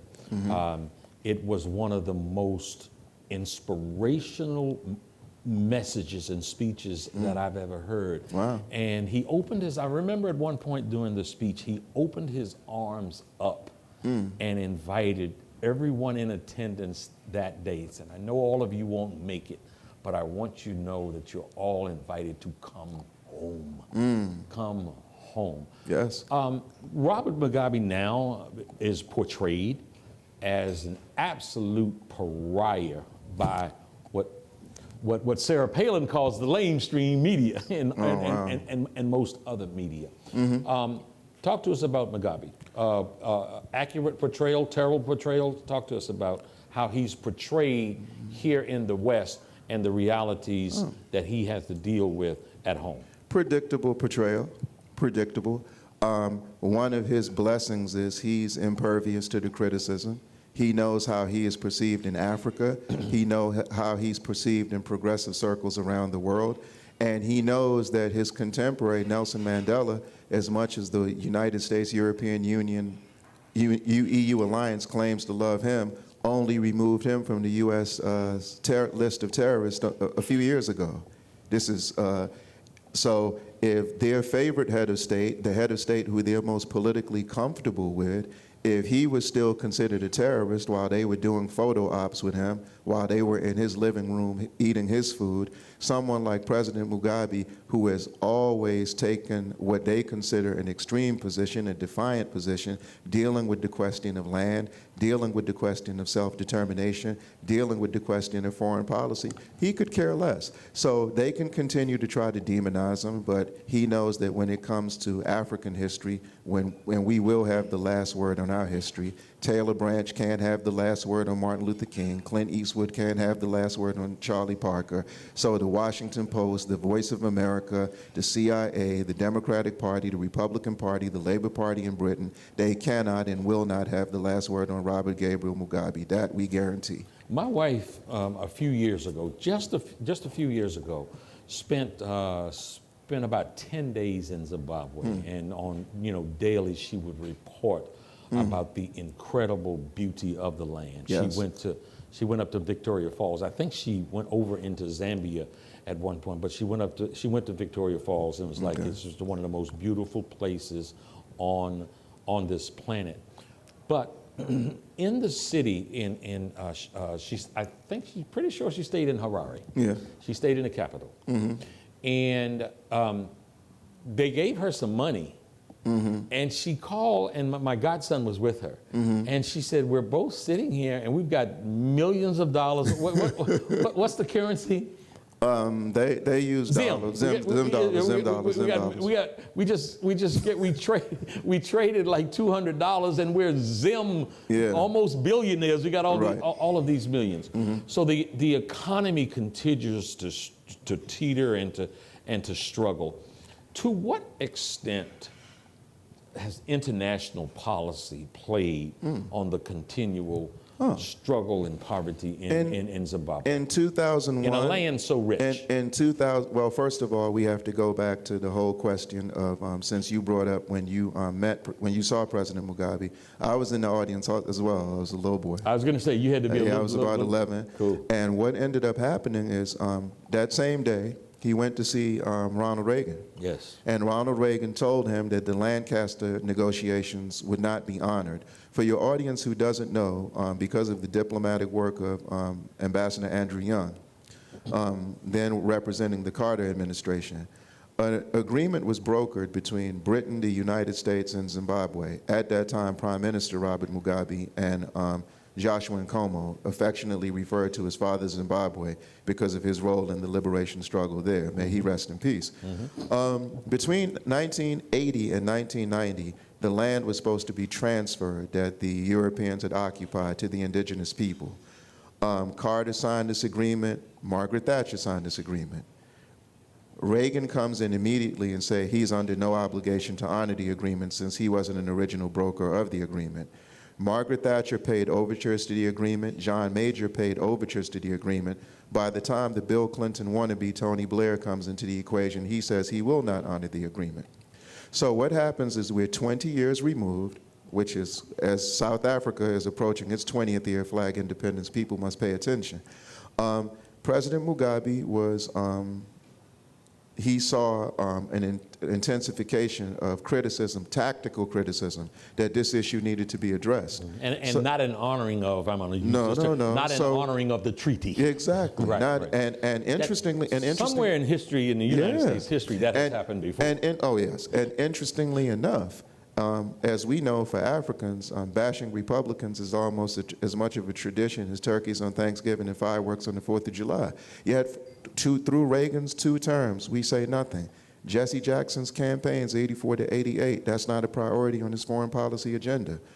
Everything we were doing is like we were ignoring this. So in 2000, their backs are against the wall. They aggressively develop a campaign called the Land Reclamation Program. President Mugabe isn't even in the country, by the way. He's in Cuba at the G77 summit. Our people start showing up saying, "Could you please exit my great-grandmother's house?" So this eventually happens. And the response from the United States is to create the Zimbabwe Democracy and Economic Recovery Act of 2001, sanctions. And Britain, of course, initiated it. The United States followed suit. Bush walked it through the White House. The late Congressman Donald Payne of the Congressional Black Caucus, he walks it through Congress. John Kerry walks it through the Senate. Hillary Clinton walks it through the Senate. No member of the Congressional Black Caucus voted against the sanctions. 5 abstained. Cynthia McKinney, Corrine Brown, the late Stephanie Tubbs Jones, Carolyn Kilpatrick, and Bobby Rush. Did not vote Not against. one Congressional Black. They came 5 votes short of voting unanimously. Right. The 5 abstained. 9 Republicans of European ancestry voted against it, and 2 Democrats. People can look it up. So this compromised Zimbabwe, the same sanctioning that has left 2 million people dead in Iraq, 500,000 children since 1990, the same type of sanctioning in the form of a blockade imposed on Cuba by the Kennedy administration that has cost Cuba $100 billion since 1962. Money that could go towards their free education program, their free health care program, and whatnot. So the objective was to implode Zimbabwe's economy, compromise the agriculture infrastructure, compromise the educational system, which Zimbabwe has Africa's highest literacy rate, 97%. So and compromise their efforts in their courageous fight against HIV/AIDS, where in the region ravaged by the pandemic, as you know, they've had the most significant decline since 2000. But the United States and Britain blocked their access to Global Fund, and their applications in the 2nd, 3rd, 4th, and 6th round of century were rejected. So this was diplomatic terrorism. The Bush administration maintained the policy, and unfortunately, the Obama administration in President Obama's first 4 years extended the sanctions every March in 2008, 9, 10, 11, and 12. And based on Kerry's attack of the elections, the most significant political defeat that our former colonial masters have experienced in Africa, by the way, this century so far, they discredited the elections, even though they told Andrew Young personally, if the elections aren't violent and if the elections are democratic, they'll lift the sanctions. But we knew that they weren't going to do that. It'll only come when we pressure them to do so. Folks, we attempt to bring you the truth. It might be a harsh truth, but on the Rock Newman Show, we try to give you the real truth. We'll be back in just a moment.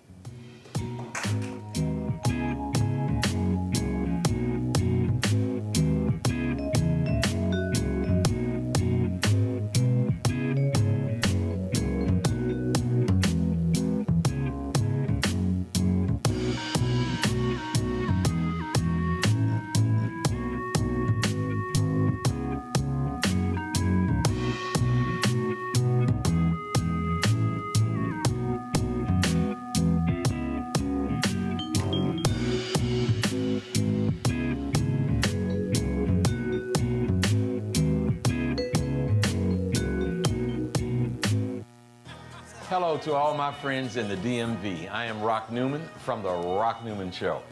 I want to tell you about the MGM Grand National Harbor, the most exciting project to come to the District, Maryland, or Virginia in quite some time. You're going to have great fun. Come on down, support this project with all you have.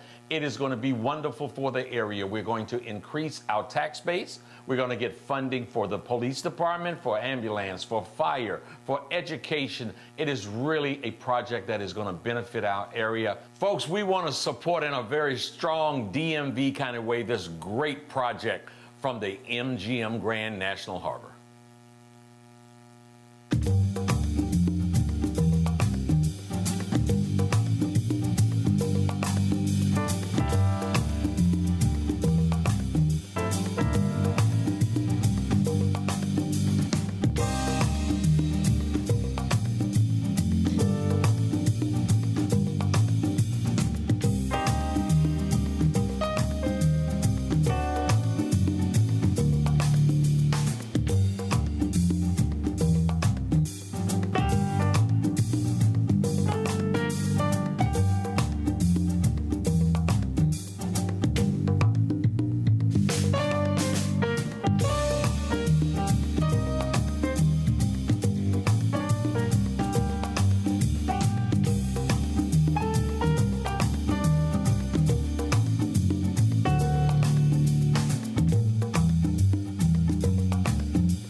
baby drives a handcuff. The weekend is here, and no matter what the weather's like outside, you'll find the deals inside here in the beautiful showroom of the all-new Pohanka Hyundai in Capitol Heights during their giant Markdown Madness sale. Smart shoppers know that every new Hyundai in Pohanka comes with Hyundai Assurance and America's best 10-year, 100,000-mile powertrain warranty. But why don't you tell them about the markdown sale, Joe? I'll be happy to, Kim. Folks, shop around on the web, and you'll see lease payments on a new 2013 Elantra GLS at $179 a month. Today at Pohanka Hyundai, $99 a month. That's right, a $99 payment on a brand new Elantra. And $89 a month on a new 2013 Accent GLS Automatic. How do they do it, Joe? It must be the volume, Kim. A brand new building, hundreds of new Hyundais, and Pohanka's low payment and easy credit programs are designed to get everybody driving. But you have to get here today. Rush to the giant Markdown Madness sale at exit 13 off the Capitol Beltway. Pohanka Hyundai, king of the Beltway. All financing for a limited term on approved HMF credit. My baby drives a handcuff.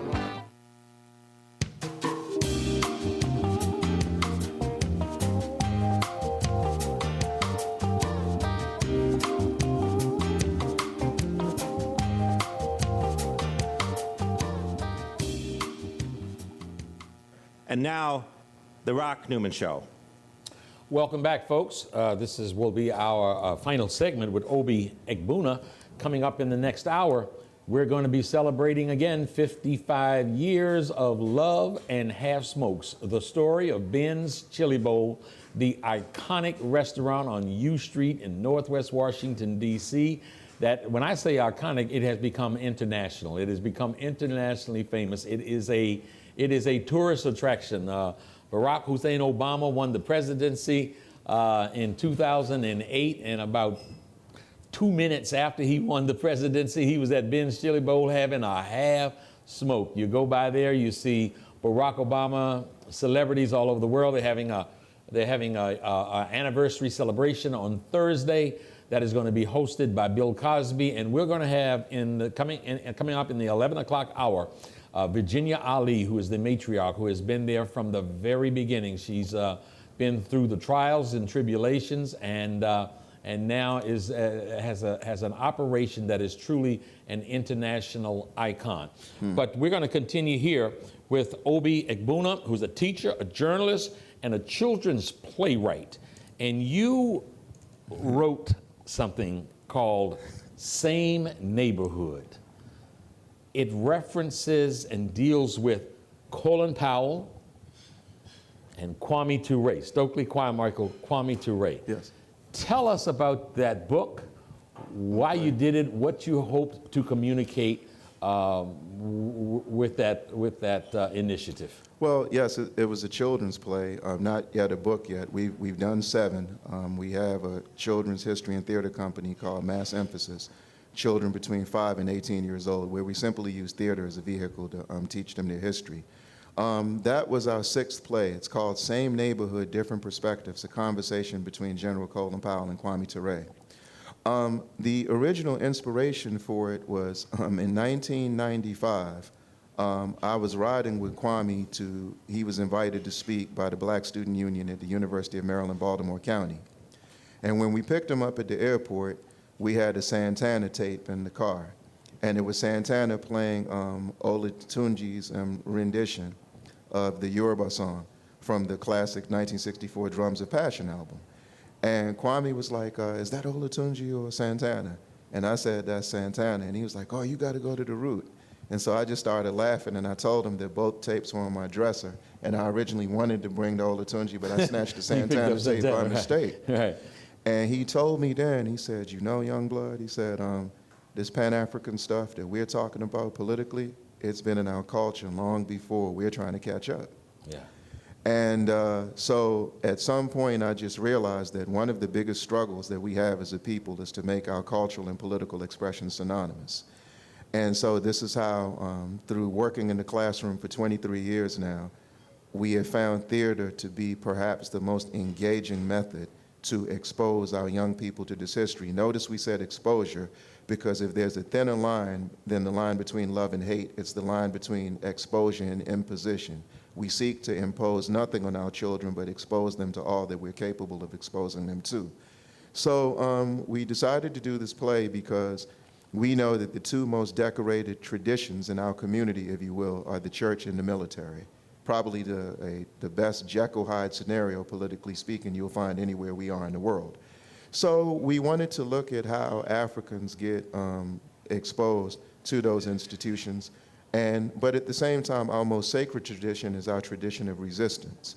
So Kwame Ture, amongst his generation, is arguably the symbol of our tradition of resistance, arguably the finest organizer we've ever produced out of the student movement. Yeah. And when you look at the lineage of people we've had come out of the student movement, that's really a bold statement to make, but this is the sentiment of so many. Sure. And Colin Powell, of course, going through City College, not being as academically blessed as Kwame was, Right. but going through City College, eventually getting into the military, going through, catching the heels of Korea, 2 tours in Vietnam, graduate of the National War College, ending up doing what he's done in the world, and Kwame Ture ending up doing what he did in the world. Student Nonviolent Coordinating Committee, honorary chairman of the Black Panther Party, Central Committee of the All African People's Revolutionary You know, Party. if I can stop you right there, because as an admirer of Stokely Carmichael, Kwame Ture, I've just gone back and Googled him and looked at some of the YouTube stuff. In 1964 or thereabouts, might have been 65, I had to go back and take a look. Stokely Carmichael was in Mississippi, standing up with folks that were standing on the perimeter, the policeman, knowing that he was a target, and was standing up in that state that wasn't giving Fannie Lou Hamer or anybody else the right to vote without putting them through hell. Kwame Ture was standing up and saying Black Power. Yes, 66. Now, to put that in perspective, Right. the kind of courage, the kind of willingness to represent and fight for the liberation of his people, knowing that any second he could get killed because he was speaking a truth to power that didn't have any problem killing you and throwing you in a swamp. And in the context of this play, many people talk about the slogan Black Power, first coined by Frederick Douglass, but popularized by Kwame Ture and Mukasa Dada, then known as Willie Ricks at that juncture. But they had SNCC had 2 slogans bolder than that. Hell no, we won't go. Absolutely. And victory to Ho Chi Minh. So they were saying not only was the war in Vietnam wrong, an abomination, but they wanted the Vietnamese to emerge victorious. And what has been conveniently omitted from our history, Brother Rock, is that it was SNCC who pushed Dr. Martin Luther King to come out against Vietnam, because their entrance into that effort is the assassination of Sammy Young Jr. in Tuskegee in January of '66, as you know. Right. And then he had just come a few years, medically discharged from the military, joining SNCC, shot at Standard Oil gas station for using a white-only bathroom. And they were saying, if we can't fight in the if we can't get treated like human beings in this country, why would we represent this country abroad? Which certainly was the philosophy for why Muhammad Ali didn't step forward. Exactly. Right. And SNCC and SCLC provided the safety net. Right. And interestingly enough, when Kwame Ture, which he considered one of the biggest honors of his life, had audience with none other than Ho Chi Minh, it was Ho Chi Minh that told him Marcus Garvey's passion for Africa, as his birthday is tomorrow, Marcus Garvey's passion for Africa made me realize I must have the same patriotism to Vietnam. And Ho Chi Minh spent time with Garvey in Harlem in the 20s, embraced the nationalist and Pan-Africanist sentiment of Garvey and applied it to the Vietnamese situation, and taught the people of Vietnam that the world won't be free till Africa's free. Yeah. So of course, but at the same time, Colin Powell did 2 tours in Vietnam. Yeah. Kwame Ture was a friend of Maurice Bishop, for example, as we sit here on the 30th anniversary of his assassination.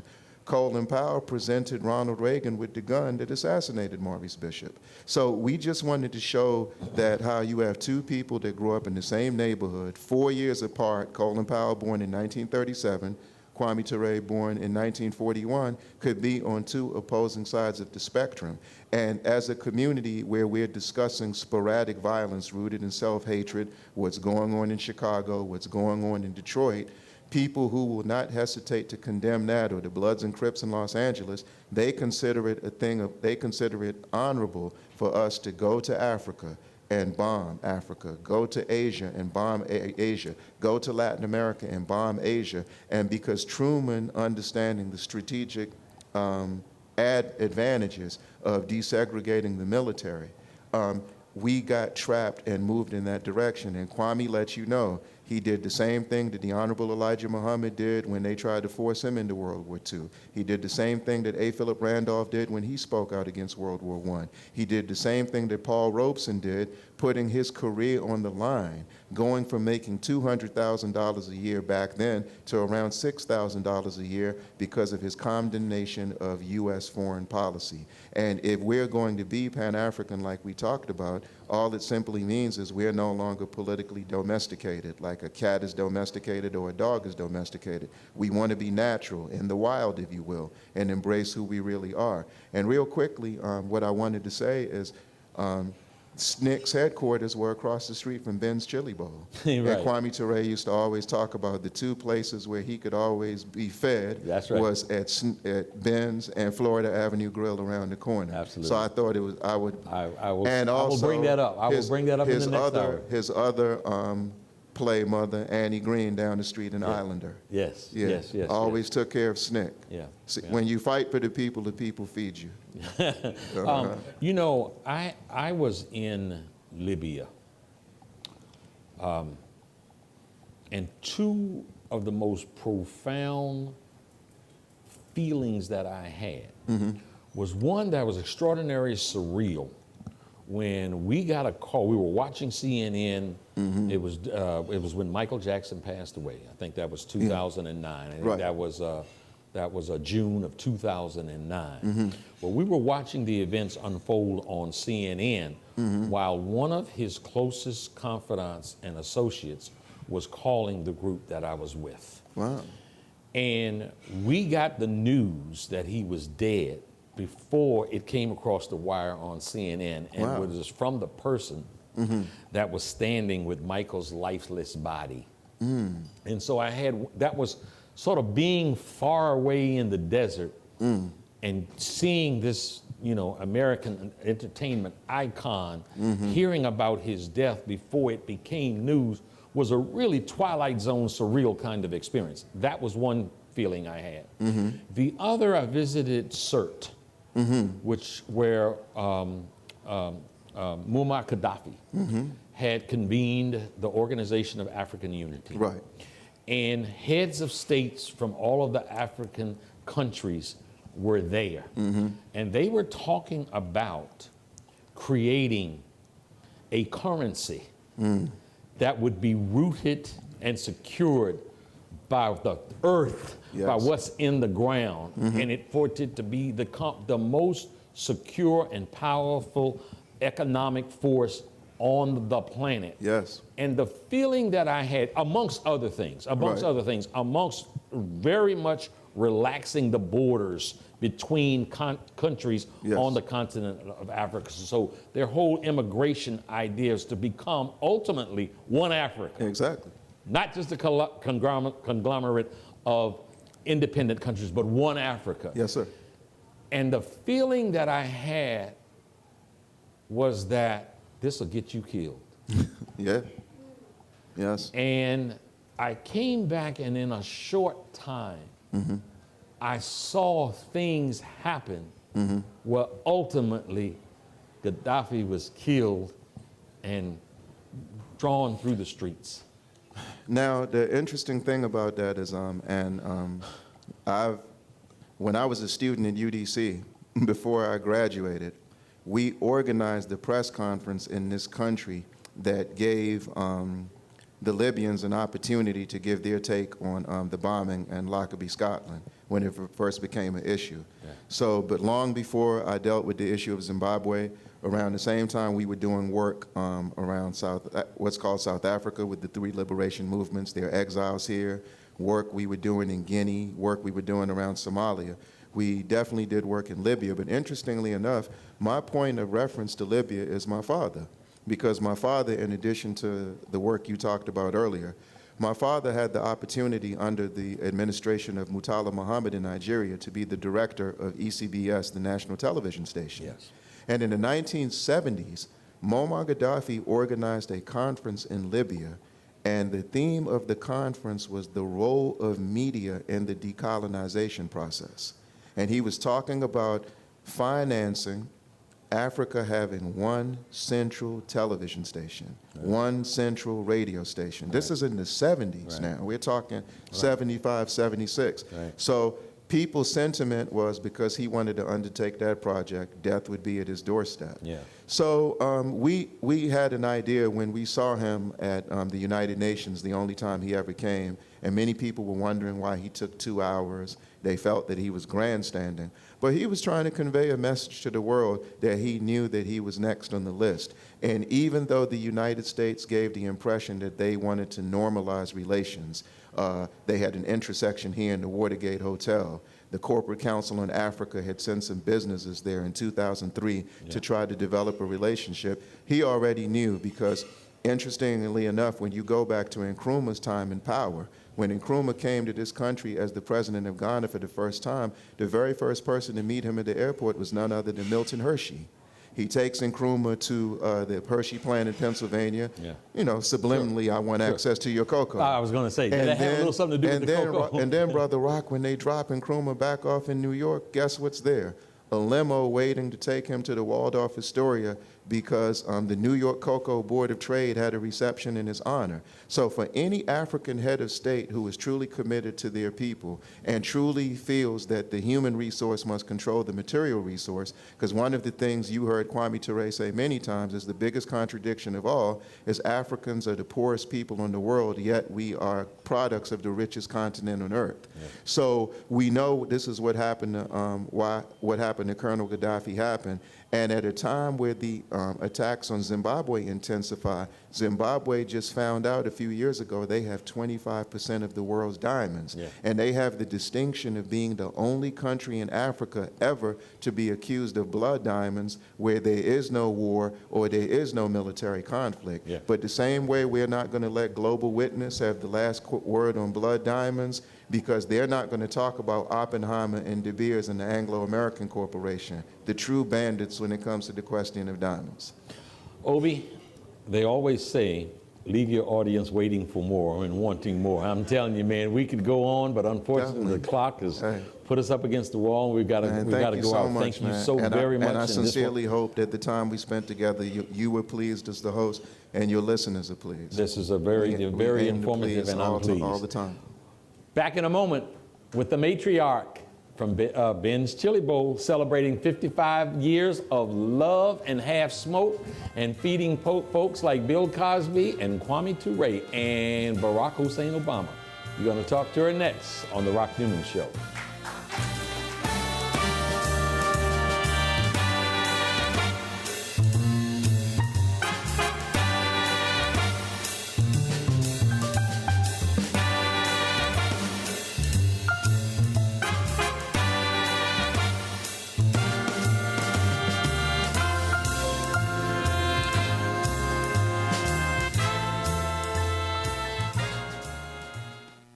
This is Leprechaun Tim Pohanka from Pohanka Nissan and Pohanka Hyundai. It's hard to be down on your luck when you're Virginia's first choice for new Nissan and Hyundais, but I need to sell 60 cars this week. Right now, I'll pay you big bucks for your good luck. Bring down any good luck charm you've gotten based on the sale price of the car you choose. I'll give you up to $4,777 off any nicer, newer car this week. Today, your lucky penny is worth plenty, up to $4,777 off any nicer, newer car you want. Stop moping and hoping you'll get approved. With my For the People credit approval process, the banks are looking to get lucky and lend to you, even if you've been turned down before. Bring me any good luck charm and I'll give you up to $4,777 off any nicer, newer car today. Hurry, once I get rid of 60 cars, the luck runs out. All offers require bank approval, so call us at 1-800-POHANKA, visit Pohanka Nissan and Pohanka Hyundai on Route 1 in Fredericksburg, or better yet, log on to TimPohankaForThePeople.com. And when we make a deal, I promise it'll be your lucky day. I'm Tim Pohanka, and I'm a leprechaun for the people.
My baby drives a pro handcuff.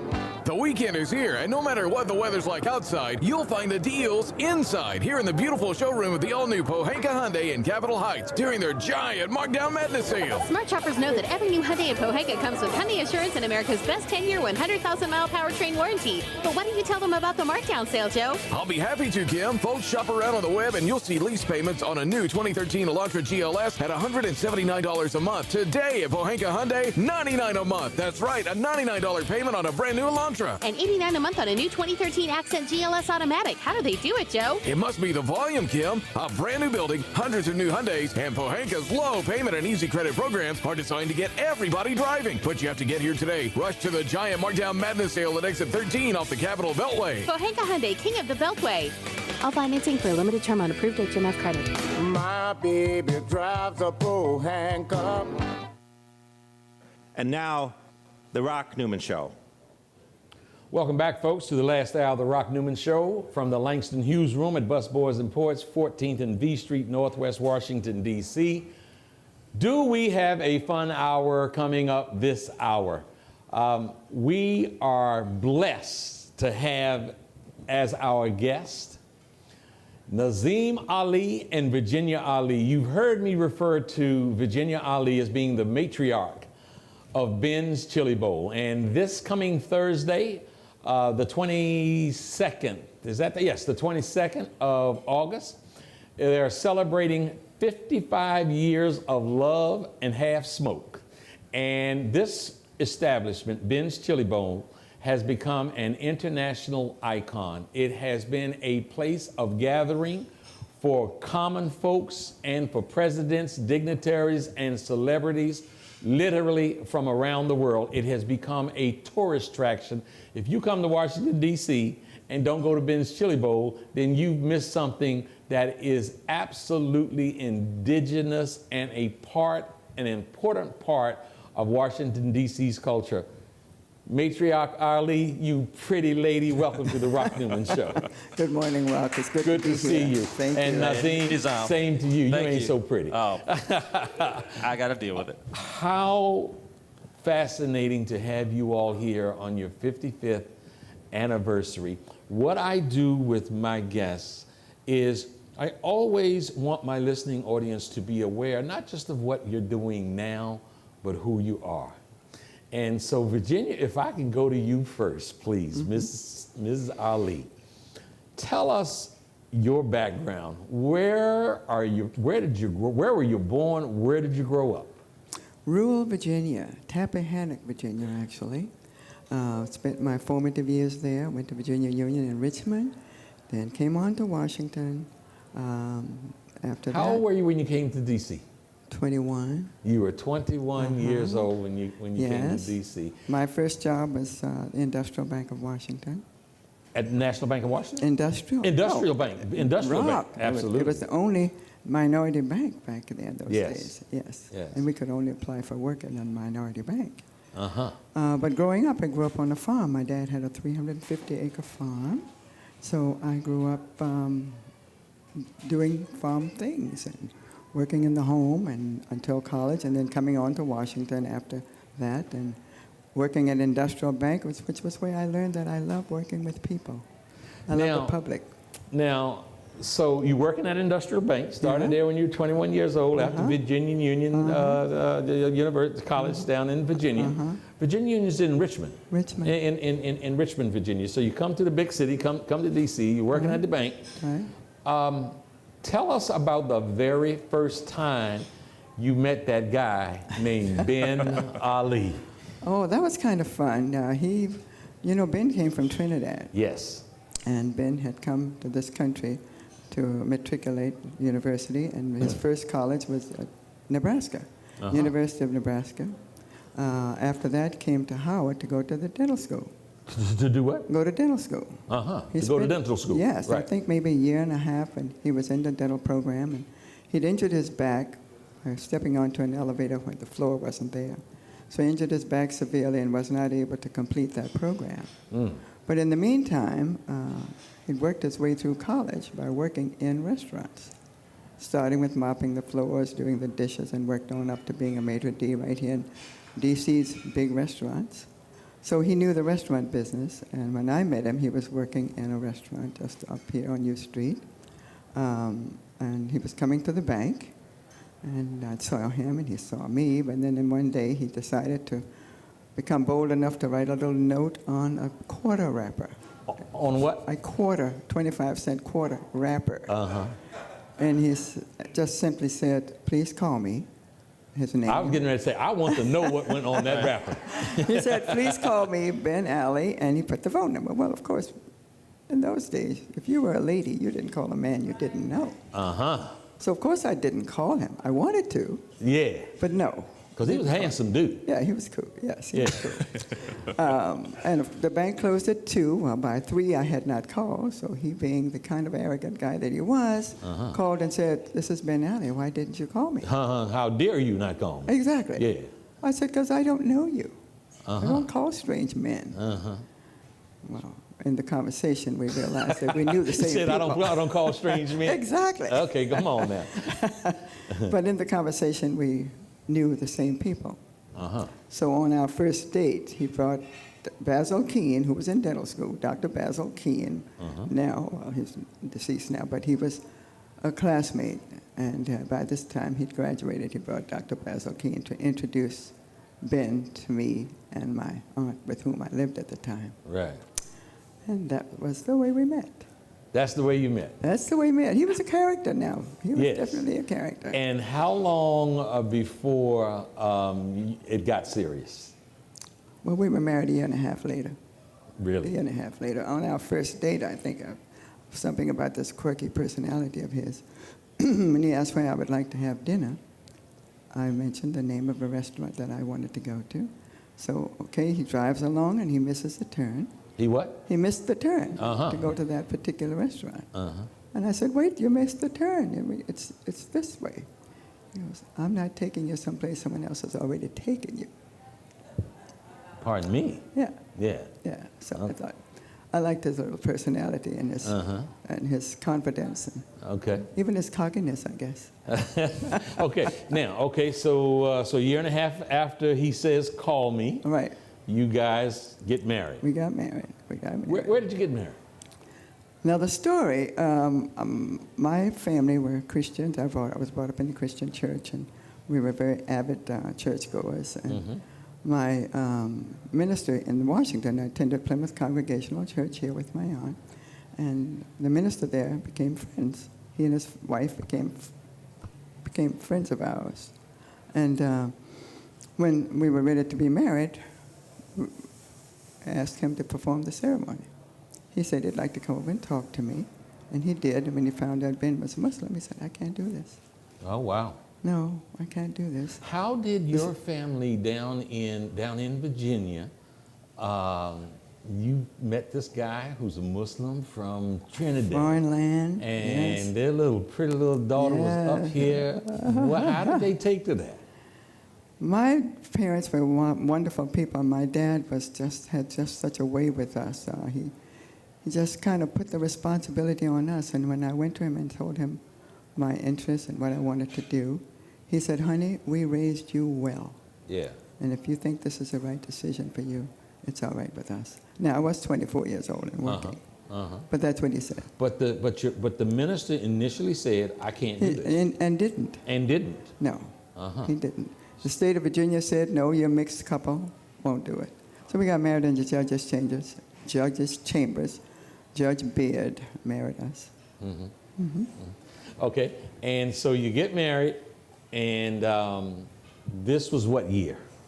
1958, same year we opened the church. I was getting ready to say 1958. That's when when Ben's Chili Bowl opened. Exactly. So, did you guys talk a lot about that and sort of sweat and debate over it? Was it just something that happened pretty easily? Tell us about the formation. Come on, my folks need to know about the formation of this giant. Well, he tried many other types of businesses after not having the problem with dental school. So he tried a few things, and then he said, okay, we're going to try to open a restaurant. Right. And of course, where would you open a restaurant if you were African American or if you were a person of color? Right. U Street. Yes.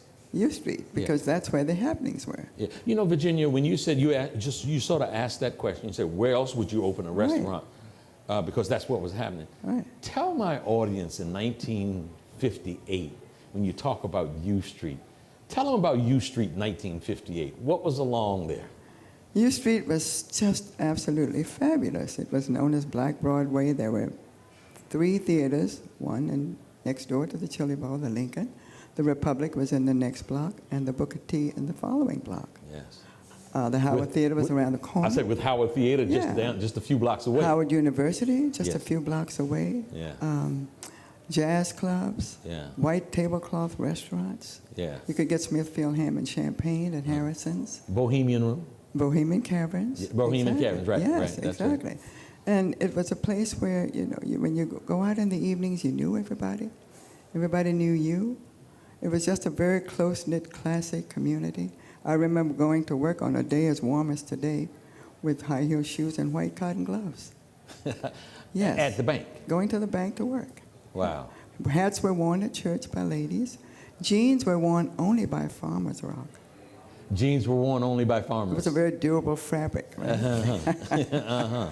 Ladies didn't wear pants in the street. Right. We didn't even sit out front on our little row house front porch with a curler in our hair. Yeah. Absolutely not. And so for folks who are listening here in 2013, 55 years later, let me repeat that. You, on a regular basis, would go to work at the bank wearing high heels and white gloves. Right. Oh, yes. I know you was a pretty young thing. Well, it was just, there was so much pride in the community. Right. And there was a close-knit community. It was a close-knit community. You knew everybody. When we opened the Chili Bowl, you just get to know the neighbors. They're supportive. The community is supportive of each other. And we just looked after each other. Fantastic. Yeah. We're going to come back in just a moment and talk about the early years of Ben's Chili Bowl and who are some of the folks that came through there of real note lately. Nizam, I'm definitely going to get to you. No worries. Nizam, so I just love hearing this. This is great. You can't hear too much, right? Can't hear too much. We'll be back in a few moments on the Rock Newman Show.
Hello, everybody. I'm Rock Newman from The Rock Newman Show. And I am absolutely flattered to have as one of my fine advertisers the DMV's greatest corporate citizen. Who am I talking about? I'm talking about the Pohanka Automotive Group. If you have any automotive needs whatsoever, if you want to sell your car, buy a car, trade in your car, have your car serviced, whatever you need, see my good friends at the Pohanka Automotive Group. You will be well taken care of, I promise. I'm Rock Newman. I might be there. Come on down and see our good friends at Pohanka Automotive Group.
And now, the Rock Newman Show.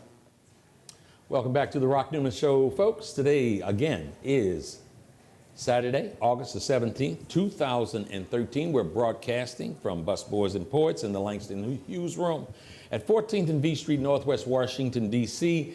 And my guest this hour, Nizam Ali and Virginia Ali. Virginia is the patriarch of the great institution, the iconic institution, Ben's Chili Bowl. Okay, we walked up through 1958. You and your husband, Ben, got married.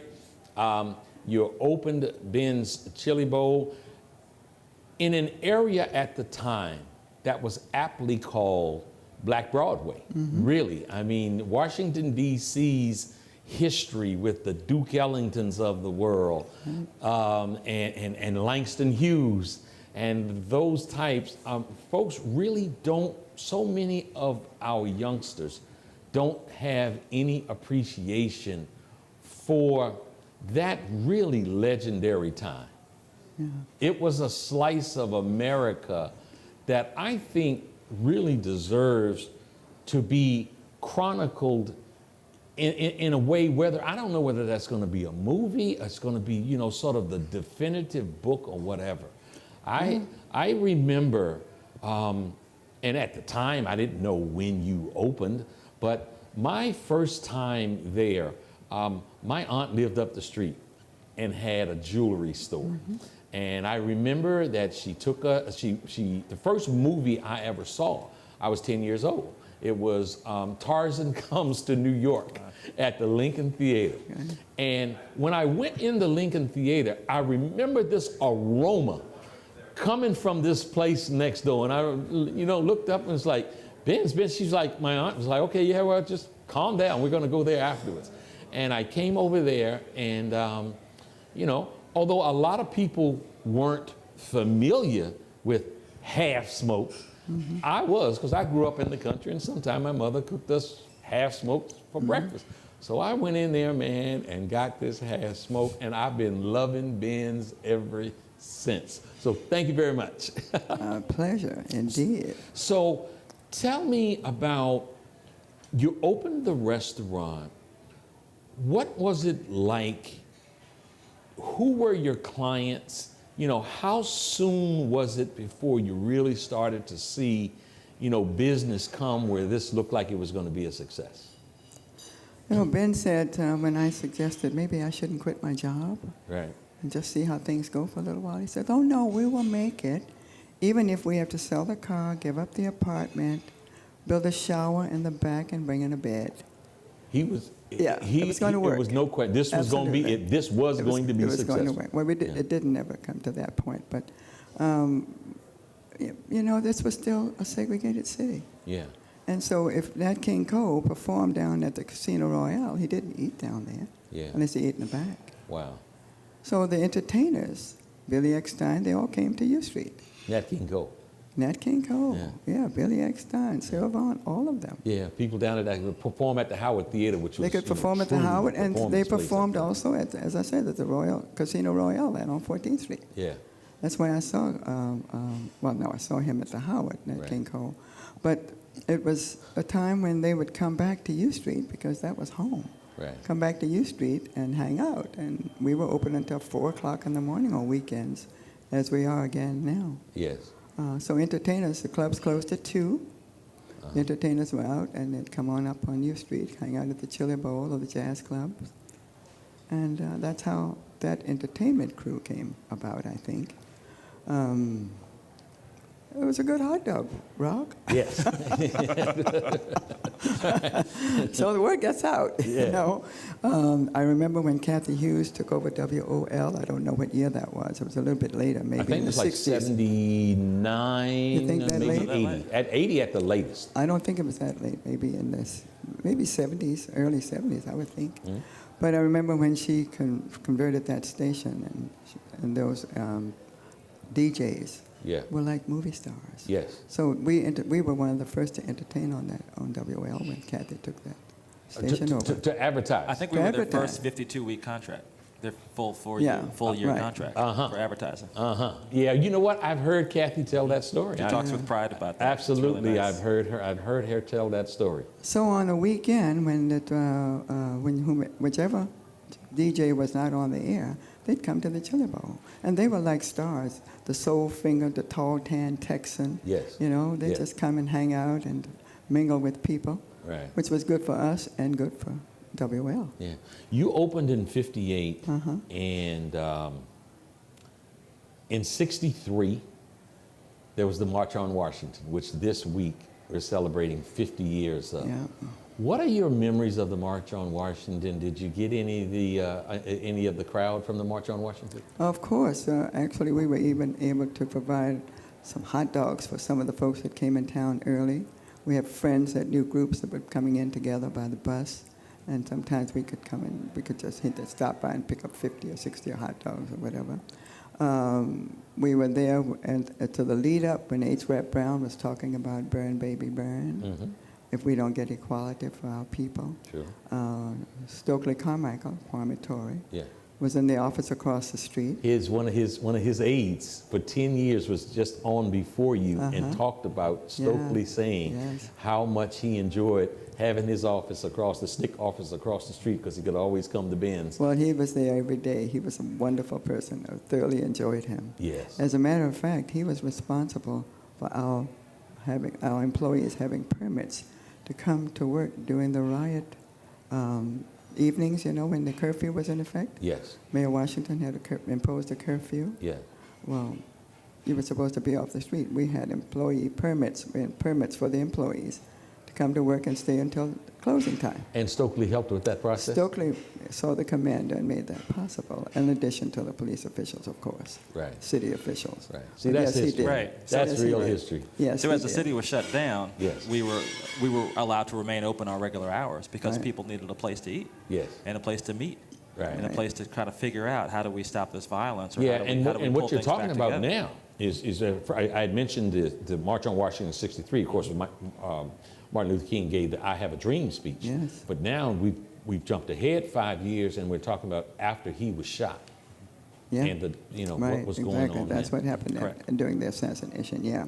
But during the march, people were in town, so many people, over 250,000 people were here. Yes. So of course they were coming up to the Chili Bowl. Right. And we were fortunate to be able to go down there for a little while to hear we at least heard Dr. King's speech. So many people spoke and they were entertainers. Did you go to that? I did, but I mean, you're like lost in the crowd. There's so many people. Uh-huh. We didn't go early.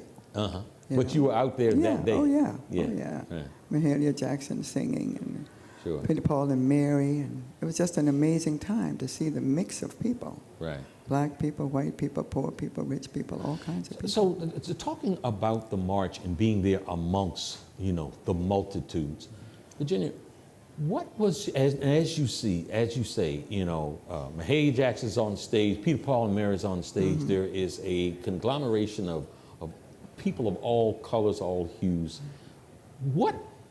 Describe the feeling that day. Well, it just was a feeling of exuberance. I mean, you just were happy to be there. You were happy to see that this has to make a change. This has to change this country. Right. This has to change the voting rights bill. Right. It has to. Right. And we came away with that very strong affirmative feeling. Mm-hmm. So a time of real hope. A time of real hope, indeed. Yeah. And so now, we move forward. We move forward to the time, when Martin Luther King got shot. And there was such despair, there was such anger, there was such violence. During those times where there was rioting and looting, take us back to, those days and how you felt as a proprietor there on U Street when things were burning down all around you. Frightened. We were afraid. Yeah. We just don't know what's going to happen. Right. There are gangs of young people. Everywhere you go, there were gangs of young people. You look out the door and you see the National Guard with this big weapon right up front your door. And I remember opening the closet where the circuit breakers are to turn the lights on in the evening. Tear gas popped right in your eyes. Yeah. Someone Mine. shot tear gas in? There was tear gas in that little closet. I don't know how it got there. Oh, wow. I don't know if it because they were doing it outside, someone opened the door. I don't know. I just felt that burning sensation in my eyes. Yeah. But it was a scary time, and yet, I mean, we had this banner made up, or actually we did chalk on the window, Soul Brother, Yeah. to identify our business as a black business. Yeah. We weren't the only business that did that, Yeah. but no one touched us. Yeah. You know what? During that time, I remember coming up from the country, coming up into the city, and nearby there was a Chinese restaurant, and I'll never forget the sign on his window say "Me Soul Brother Too." I think he was spared also. Yeah. You know what I'd like to do here? I'd like to take a leap, kind of like a time capsule, because we're talking about 1968. Let's fast forward for a minute. We'll come back. But let's fast forward to a minute. 40 years. 2008. Barack Hussein Obama is elected president of the United States of America.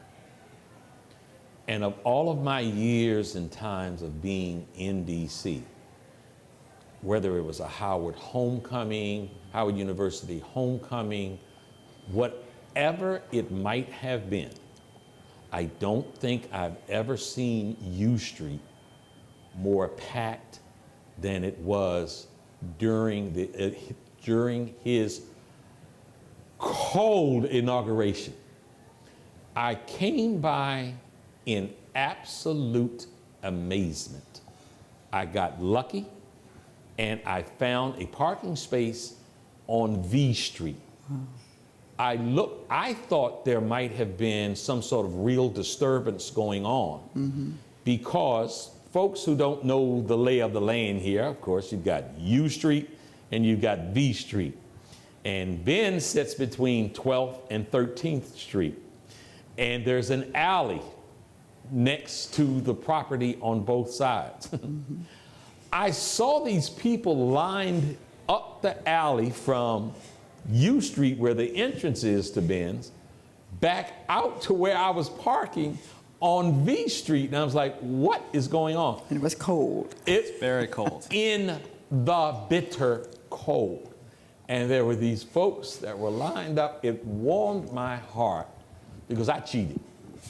I came in the line, and somebody in Ben's knew this old mug here and let me in.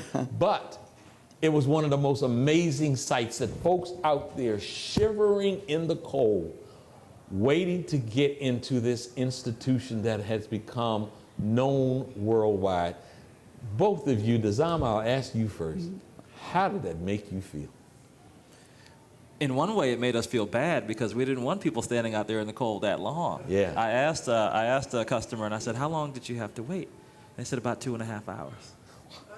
And I felt bad. Yeah. You know, I hate for people to have to wait that long. But it was amazing. But it was so much bigger than us. It wasn't about us that time. Right. It was about Barack Obama.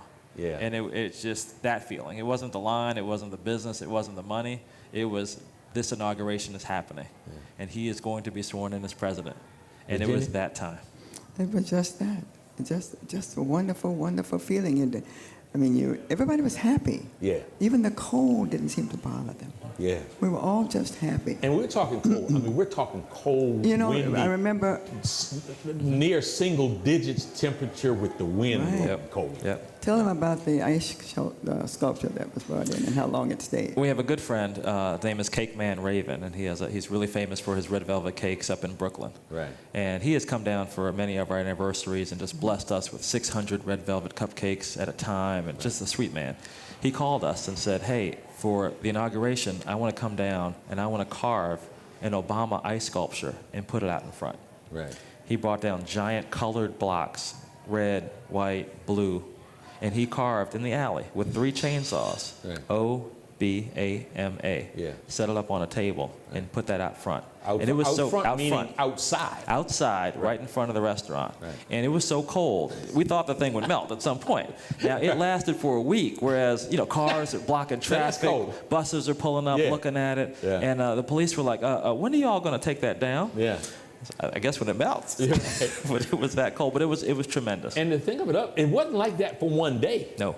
It was like that for multiple days. Exactly. Yeah. Let me just ask this. From a business point of view, was that like your all-time record sales? Yeah. Well, and I we don't didn't talk know. about the reason that. Well, let Mom speak to that. But we didn't talk about him actually coming into the restaurant. We haven't talked about that, right? Right. And so 10 days before he was inaugurated, Yeah. January 10th, is when he walked in the door himself.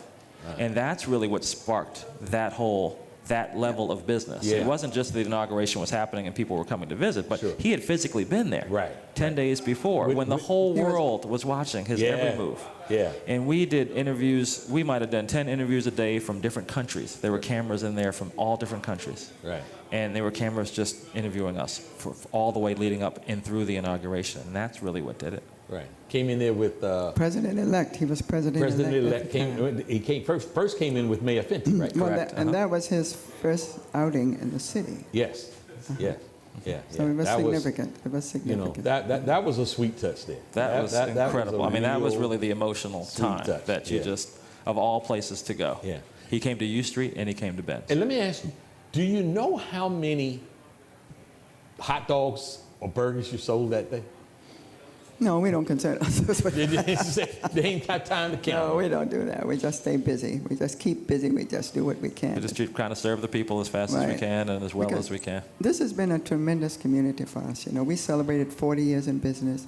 Nizam put together a press conference for our 40th anniversary. That was our first celebration. Yeah. And amazingly, people stood in line all day on a hot August day, as they will probably do Thursday, all day, coming in to just buy a hot dog. Oh, I remember. I was there. And the funny thing is, these are some people that came the day before Yeah. and the day after. And we're like, look, the line is huge. Why are you standing in line? Just come tomorrow. Right. And they said, no, we have to be here today. Want to be there. Today's your anniversary. We're coming. We're going to be here today. There are a couple of surprises in store for you on Thursday. I'll just tease you with that as we go to break wow. here Oh, on the wow. Rock Newman Show. We'll be back with Virginia and Nizam Ali, folks who are running a D.C. institution called Ben's Chili Bowl. They say the half smoke will make you. What's the slogan? Our chili will make a hot dog bark. Our chili will make the hot dog bark. And we're going to talk about one of their favorite customers who's talked about this institution around the world. A guy you might have heard of, his name is Bill Cosby. When we come back on the Rock Newman Show.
Hello to all my friends in the DMV. I am Rock Newman from the Rock Newman Show.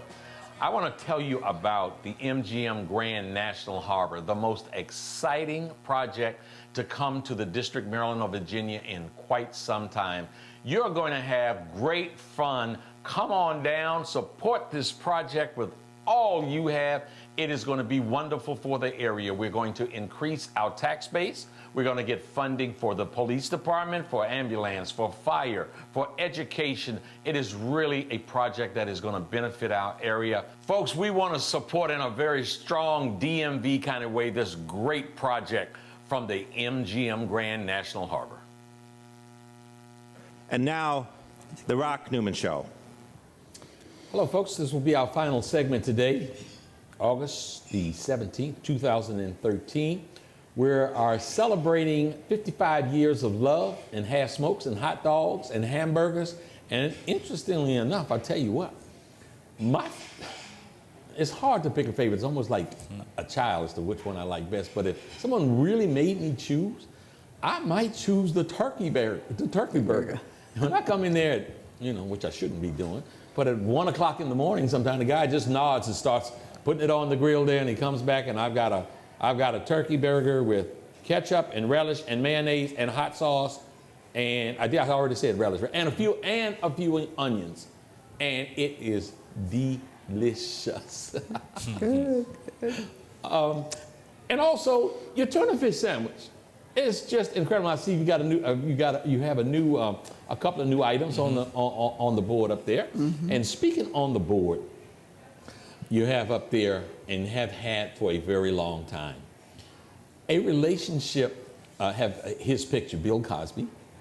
You've had a relationship with him. Tell us about how that relationship got started. I mean, there's so many others. I've heard personal testimonies. I've heard people talk in public. I've heard Roberta Flack say when she was a struggling student at Howard University and simply didn't have any money to eat, she came and got fed with love and some real good food at Ben's Chili Bowl when she couldn't even pay for it. I think it was it the 50th anniversary that she spoke showed about up? that, yes. Yes, and she sang at our gala. Yes. For free. Yes. As sweet as she is. How is that? I mean, to hear her tell that story, people were riveted when she told that story about not being able to eat and not knowing what she would have done to survive to get through school at Howard University if Ben's Chili Bowl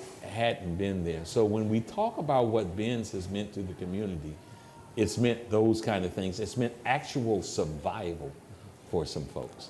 I think it's a mutual love. It's our love for our customers, for our neighborhood and our community, and that love comes back. Yeah. And that's the only way we can explain it. We've been with so many blessings, and we absolutely need to talk about Bill Cosby as a blessing. Yeah, you know what, before we go to Bill, because now part of what has happened, in part because of those many blessings, is you're now at Nationals Park. You come by and there's that unmistakable aroma. Are you out at FedEx Field also? We're a second year at FedEx Field. Yes. And then we bought a building on 8th Street Northeast. That'll be another Ben's Chili Bowl. Oh, so you actually are. That's going to be your second branch out in addition to the second real Ben, because you've got Ben's next door that's a different kind of establishment. Correct. Right. So we're working on 8th Street. It's under construction now. Probably take about 8 months or so to get up and running. Okay. And we're looking at other places. We're looking at the airports. We're looking at other areas. So I think it's the time that and we really feel like it's not growing for the money part of it. It feels like it's a responsibility that we've been giving so many blessings that we have to do a little something more with it. I think as absolutely paying tribute to the legacy, not certainly commercial. No. Only, and you know something, it's not something, and I think it's a similarity to this establishment here, Busboys and Poets. There is not the sense that it's a business. It's just not the sense that it's a business. It's a place to come and have a good time, you know. So that sense of community, and I've heard Andy Shalal, who's the owner, the visionary of this place here, talk about that kind of commitment to the customer, where it's just not like it's because some restaurants you go in. Some places you go in and you just feel like, hey, it's a business and it's okay. Right. But that's not how you feel over there. It's a gathering place. And it's where things happen. It's where Yeah. people meet. It's where Yeah. discussions happen. Right. It's where actions get planned. It's where where change happens. the It starts. person who's in charge of my sound here, it's where he met his wife. We've got a few of those stories. Really? Quite a few of those stories, yes. I can only imagine. Tell us about Bill Cosby's relationship. Bill Cosby started coming to the bowl in 1959. He was in the Navy and a hospital corpsman stationed at Bethesda Naval Hospital. And he had met a friend here from Washington, Ron Crockett, who left the Navy and went on to the University of Maryland. Met Camille and said, you need to meet this girl, Bill. You've got to meet this girl. So he brought her to the Chili Bowl. They met, and they fell in love. So the first time Bill and Camille met was at Ben's? Well, they were introduced by Ronnie Crockett, and they dated at the Ben's Chili Bowl. I'm not sure if it was the very first time they met. I don't know. I have to ask him that when he comes Thursday. But the two of them became regulars. Oh yeah. As long back as 59. Oh yes. Back in Right. yes. And just absolutely. having them date there. They So when dated Bill there. Cosby has been a friend for so long, he said, no, this is part of my history. Yeah. Don't thank me. Yeah. This is part of my history. Right. My wife and I, before we got married, dated here. Yeah. I courted her here. Yeah. Yeah. You know, I mean, because part of what just had me just like jumping up and screaming one night is I'm watching, was it Leno or Carson? I can't remember. Johnny Carson. Huh? Way back, Johnny Carson. With You Johnny saw him, Carson. Yeah. Bill Cosby's on Johnny Carson. Yeah. Testified And on they're Capitol having their Hill. conversation or whatever, and he starts to talk about Ben's Chili Bowl, and I really wasn't aware of his history there. Yeah. When he did it, I was like, oh my, I can't believe On this. Johnny so Carson. on, you know, Way back, I mean, at that time, when you buy advertising, that was some of the most expensive advertising that anyone could possibly buy. And Bill Cosby's just sitting on there and talking about getting mustard down his arms and how you eat a half smoke. And he did it on the Oprah Winfrey Show. Yeah. And on CNN. Yeah. And on stage all over the country and around the world. Oh, He's yes. been tremendous. Larry King's office called one day and said, what is that thing Cosby likes there? This is years ago.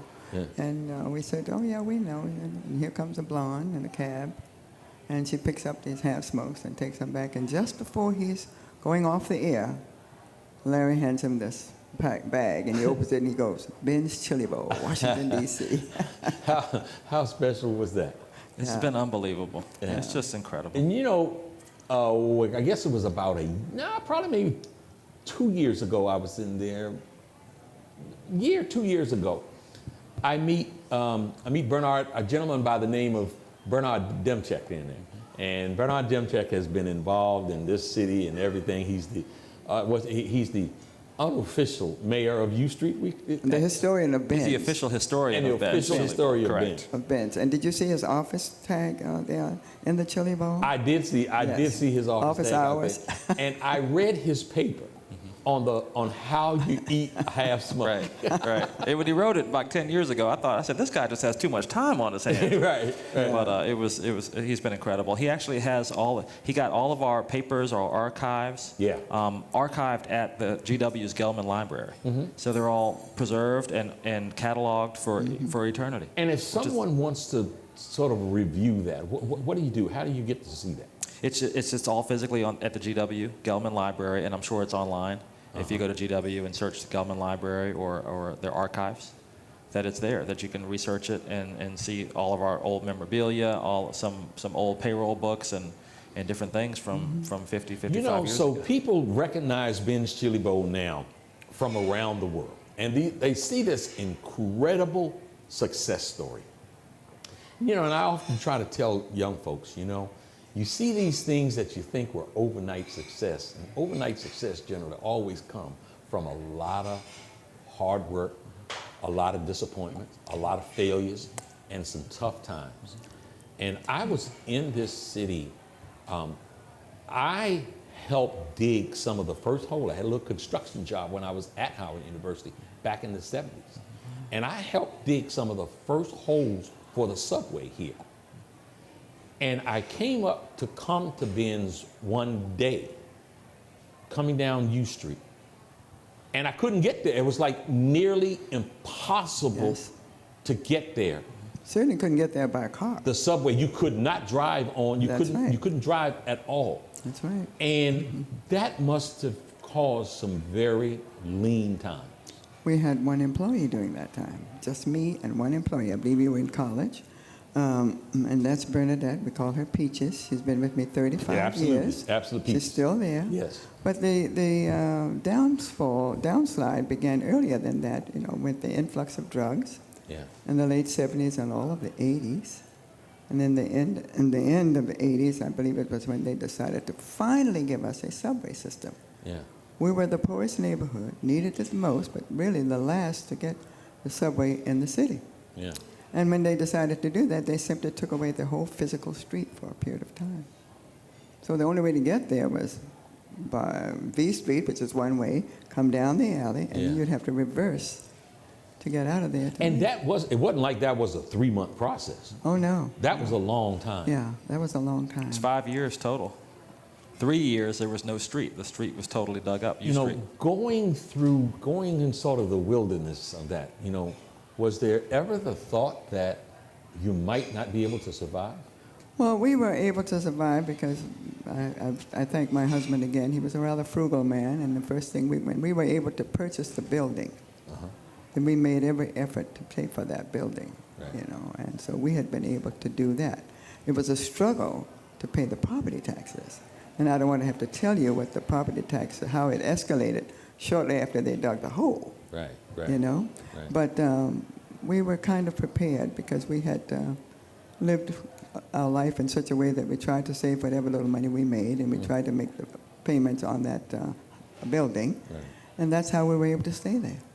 So did the bank, and so did Lee's Flower Shop. We are the 3 businesses that remained on U Street through the turmoil. Right. Drugs and construction of the subway system. It was a really hard time. Right. Hard time. Right. We'd have to go into our savings to pay the property taxes. Wow.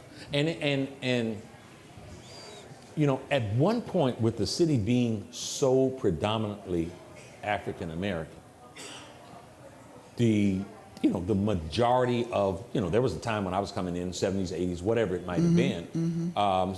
Certainly when I was at Howard University, it seemed to be a predominantly, African American clientele. Right. It seems now that I'm struck by how absolutely comfortable it is, and everyone seems to feel coming in there. And I'm talking about, young kids from American University and Catholic University, joining forces with Howard University, the old, the new. I mean, it truly is a gathering place for everyone. Well, I hear my oldest son, who takes care of the night shift, talk about that all the time. He said, oh no, the white folks are not afraid to be there anymore. They're just as comfortable if someone says something to them. Hey man, you're cutting the line. They stand up for themselves. They're very comfortable. Everybody's very comfortable. And he said at 3 o'clock in the morning, when they've all left the clubs, they're verbal. Verbal. They're very verbal, yes. When they've left but everybody's there. When they left the club and have turned their wrists. They are just as much at home as the folks that used to live around the corner. Yeah. Just as much at home, yes. And we're proud of that. We're proud of our diversity. I mean, the country should look that way, be that way. Not to mention the diversity even back then. Yeah. And it was always a place for all people, even back when we first opened. Right. So it was always, had everybody. Had all kinds of people in the 80s and the 70s, from punk rockers to the whole punk music scene that DC had everybody, all sitting side by side. I'm going to ask you a question now that might make it almost as, like when you ask a parent who their favorite child is. Is there one moment in all of this time, this coming Thursday will be 55 years, is there one moment that stands out for any reason it might be more memorable than the other? There were so many moments, Rock, so many moments. But I think what was most profound for me was that first 40th anniversary celebration. When I'm thinking, we're just having a little press conference. I'm surprised when I think we were in Trinidad, Ben and I, and Nizam calls and says, Mom, I think you guys are going to have to come back because this whole celebration is going to be a little bigger than I thought. Turned into something. Okay, so we came back the day before. Remember, you picked us up at the airport, and he said, I need you guys down there at 8 o'clock in the morning. Tony Perkins was broadcasting live from the chili bowl. Sure. And to see people just come in there and stand for hours all day long, and most of the night. And we talked about in the Obama's heat. Inauguration being cold. That was hot. That And was we a weren't- hot August day. And we weren't giving away anything. Right. There were no stars. We didn't, you know, I mean, it was just amazing. It was our community. Yeah. It was this city. Yeah. They weren't tourists. It was this city and our community. That was profound for me. That Yes. stands Yes. up. Yeah. Yeah, very touching. Yeah. Ben left us his physical presence. He left us when? When was that? 2009, October 7th. And I say physical presence because absolutely, his spirit is all over that place. That is still Ben's Chili Bowl. They they do a video in there every day, and I see him and hear his voice every day, 10 times a day for the groups that come. Yeah. The kids have put together a little historical video. Yeah. So he's still there, yes. Yeah. Thank God. And we had 51 years of marriage. Say that again? 51 years of marriage. 51. Wow. And how many kids? 3 sons. Wow. They married 3 lovely girls, and we have 3 wonderful grandchildren. Fantastic. So I'm very blessed. Nizam, so the future, I mean, you're looking to expand. I mean, you're looking to grow. Yeah, and it's been a conscious decision, I think, among our family. We want to do it right. We don't have to do it fast. We don't have to ride any waves or anything. We just do it at our own pace. Next door, when we opened that up, it seemed logical because it was right next door. We come to that same 1213 U Street every day. Right. What can we do right next door? We're Right. able to buy that building. Right. We put a gift shop upstairs because we're there too, and now we have the opportunity. We can ship half smokes and chili all across the country, ordering kind of on the website. So we said, what can we do there? And then we branched out to the ballparks and things. So we think as long as we can keep the quality up and that service up, I think it's okay to grow. For those folks, who watch it, I mean, literally, this show is seen around the world on the web, live streaming. For those whose mouth are out there just watering, how can they get a half smoke shipped? Oh, just benschilibowl.com.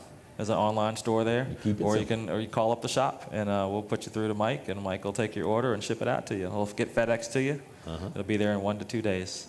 And I mean, and how does it come? Does it come? It comes frozen. So we give you the half smokes and we give you the chili sauce, and we know that you can get your own hot dog bun and your own mustard or onions. So you grill out your half smokes, cook them in the kitchen or on the grill, and you heat up your chili, put them in a bun, put that mustard, onions, and our chili sauce that comes packed on top of that. Go to town. Have you all ever revealed the secret to the sauce? No. Oh no. No. Oh, Mama wouldn't let us do that. So it's a secret. It's only the family knows, and we put all that. We have these paper bags that we mix all of the dry spices together in bags every day, and we put them up on the shelf. And then only a few select employees can take those dry spices, mix them with the ground beef, and put it together and actually make a full pot of chili sauce, which takes a couple hours to do. You So know, we make it all after I've fresh. had my burger and fries and my drink, I want to put in a request. Tell whoever is working there that whenever I come in and I ask for that damn cakes you have down there at the top of the counter, tell them don't give it to me. I don't care if I scream and holler. Tell them don't give it to me. And I don't want to put your stuff out there, but I remember the decades of you coming in. Yes. With that glass of milk and a piece of strawberry At the cake. end. Strawberry I don't need cake. it. All I the time. don't need it. All the time. It was great. Whether that is red velvet cake, whether that is that coconut, Pineapple. just crazy pineapple cake, chocolate cake. I brought my nephew in there from Los Angeles one day, and you guys had the nerve to have some sweet potato cake. And I can't tell you the number of times that he's asked me to send him sweet potato cake to Los Angeles. And let me say something. I posted that you all were going to be on my Facebook page. And the platitudes that came in, there was one lady that said that what she made sure happened when she took her kid to college was that they had a poster of Ben's Chili Bowl on the wall. Colin Jones, who's a recent graduate of Duke University, came in. He said, it's some of the best food I ever had in my life. Their half smokes got swag. It was, the responses that I got, look, in the world of social media and Facebook, rarely do you put up anything, and that you don't get some people throwing darts at you because they are anonymous. Every single person that responded, that knew that you were coming on the show, didn't give anything but love and praise. Wow. And I think that is the story of Ben's Chili Bowl, is that folks love you and feel good about you. And that has happened as a result of the love and the nourishment that you have provided to a community for 55 years. So happy anniversary. Well, thank you. I Thank you so can't much. wait to see you Thursday. And, you know, if knowing me like I know me, I'll probably be over there at 1 o'clock in the morning before Thursday. Well, come on over. Come on down. We're going to have fun. I will be there. Thank you guys so much. Thank you so much, Thank Rock. you. Thank you. Indeed. Always. Thank you. Love you guys. All right, love you too. 55 more great years. Thank you. Folks, that wraps it up today on the Rock Newman Show. We'll see you on next Saturday. It is the day of the 50th anniversary of the march, and we're going to do a special broadcast. We will not be broadcasting from 9 to noon. We're going to be broadcasting from 5 p.m. to 9, and maybe even after that. There are a multitude of people that we are going to be having on the show talking about 50 years after the I Have a Dream speech. This will be the place to be. Come join us next week, 5 to 9, right here at Busboys and Poets in the Langston Hughes Room. Until then, go in peace.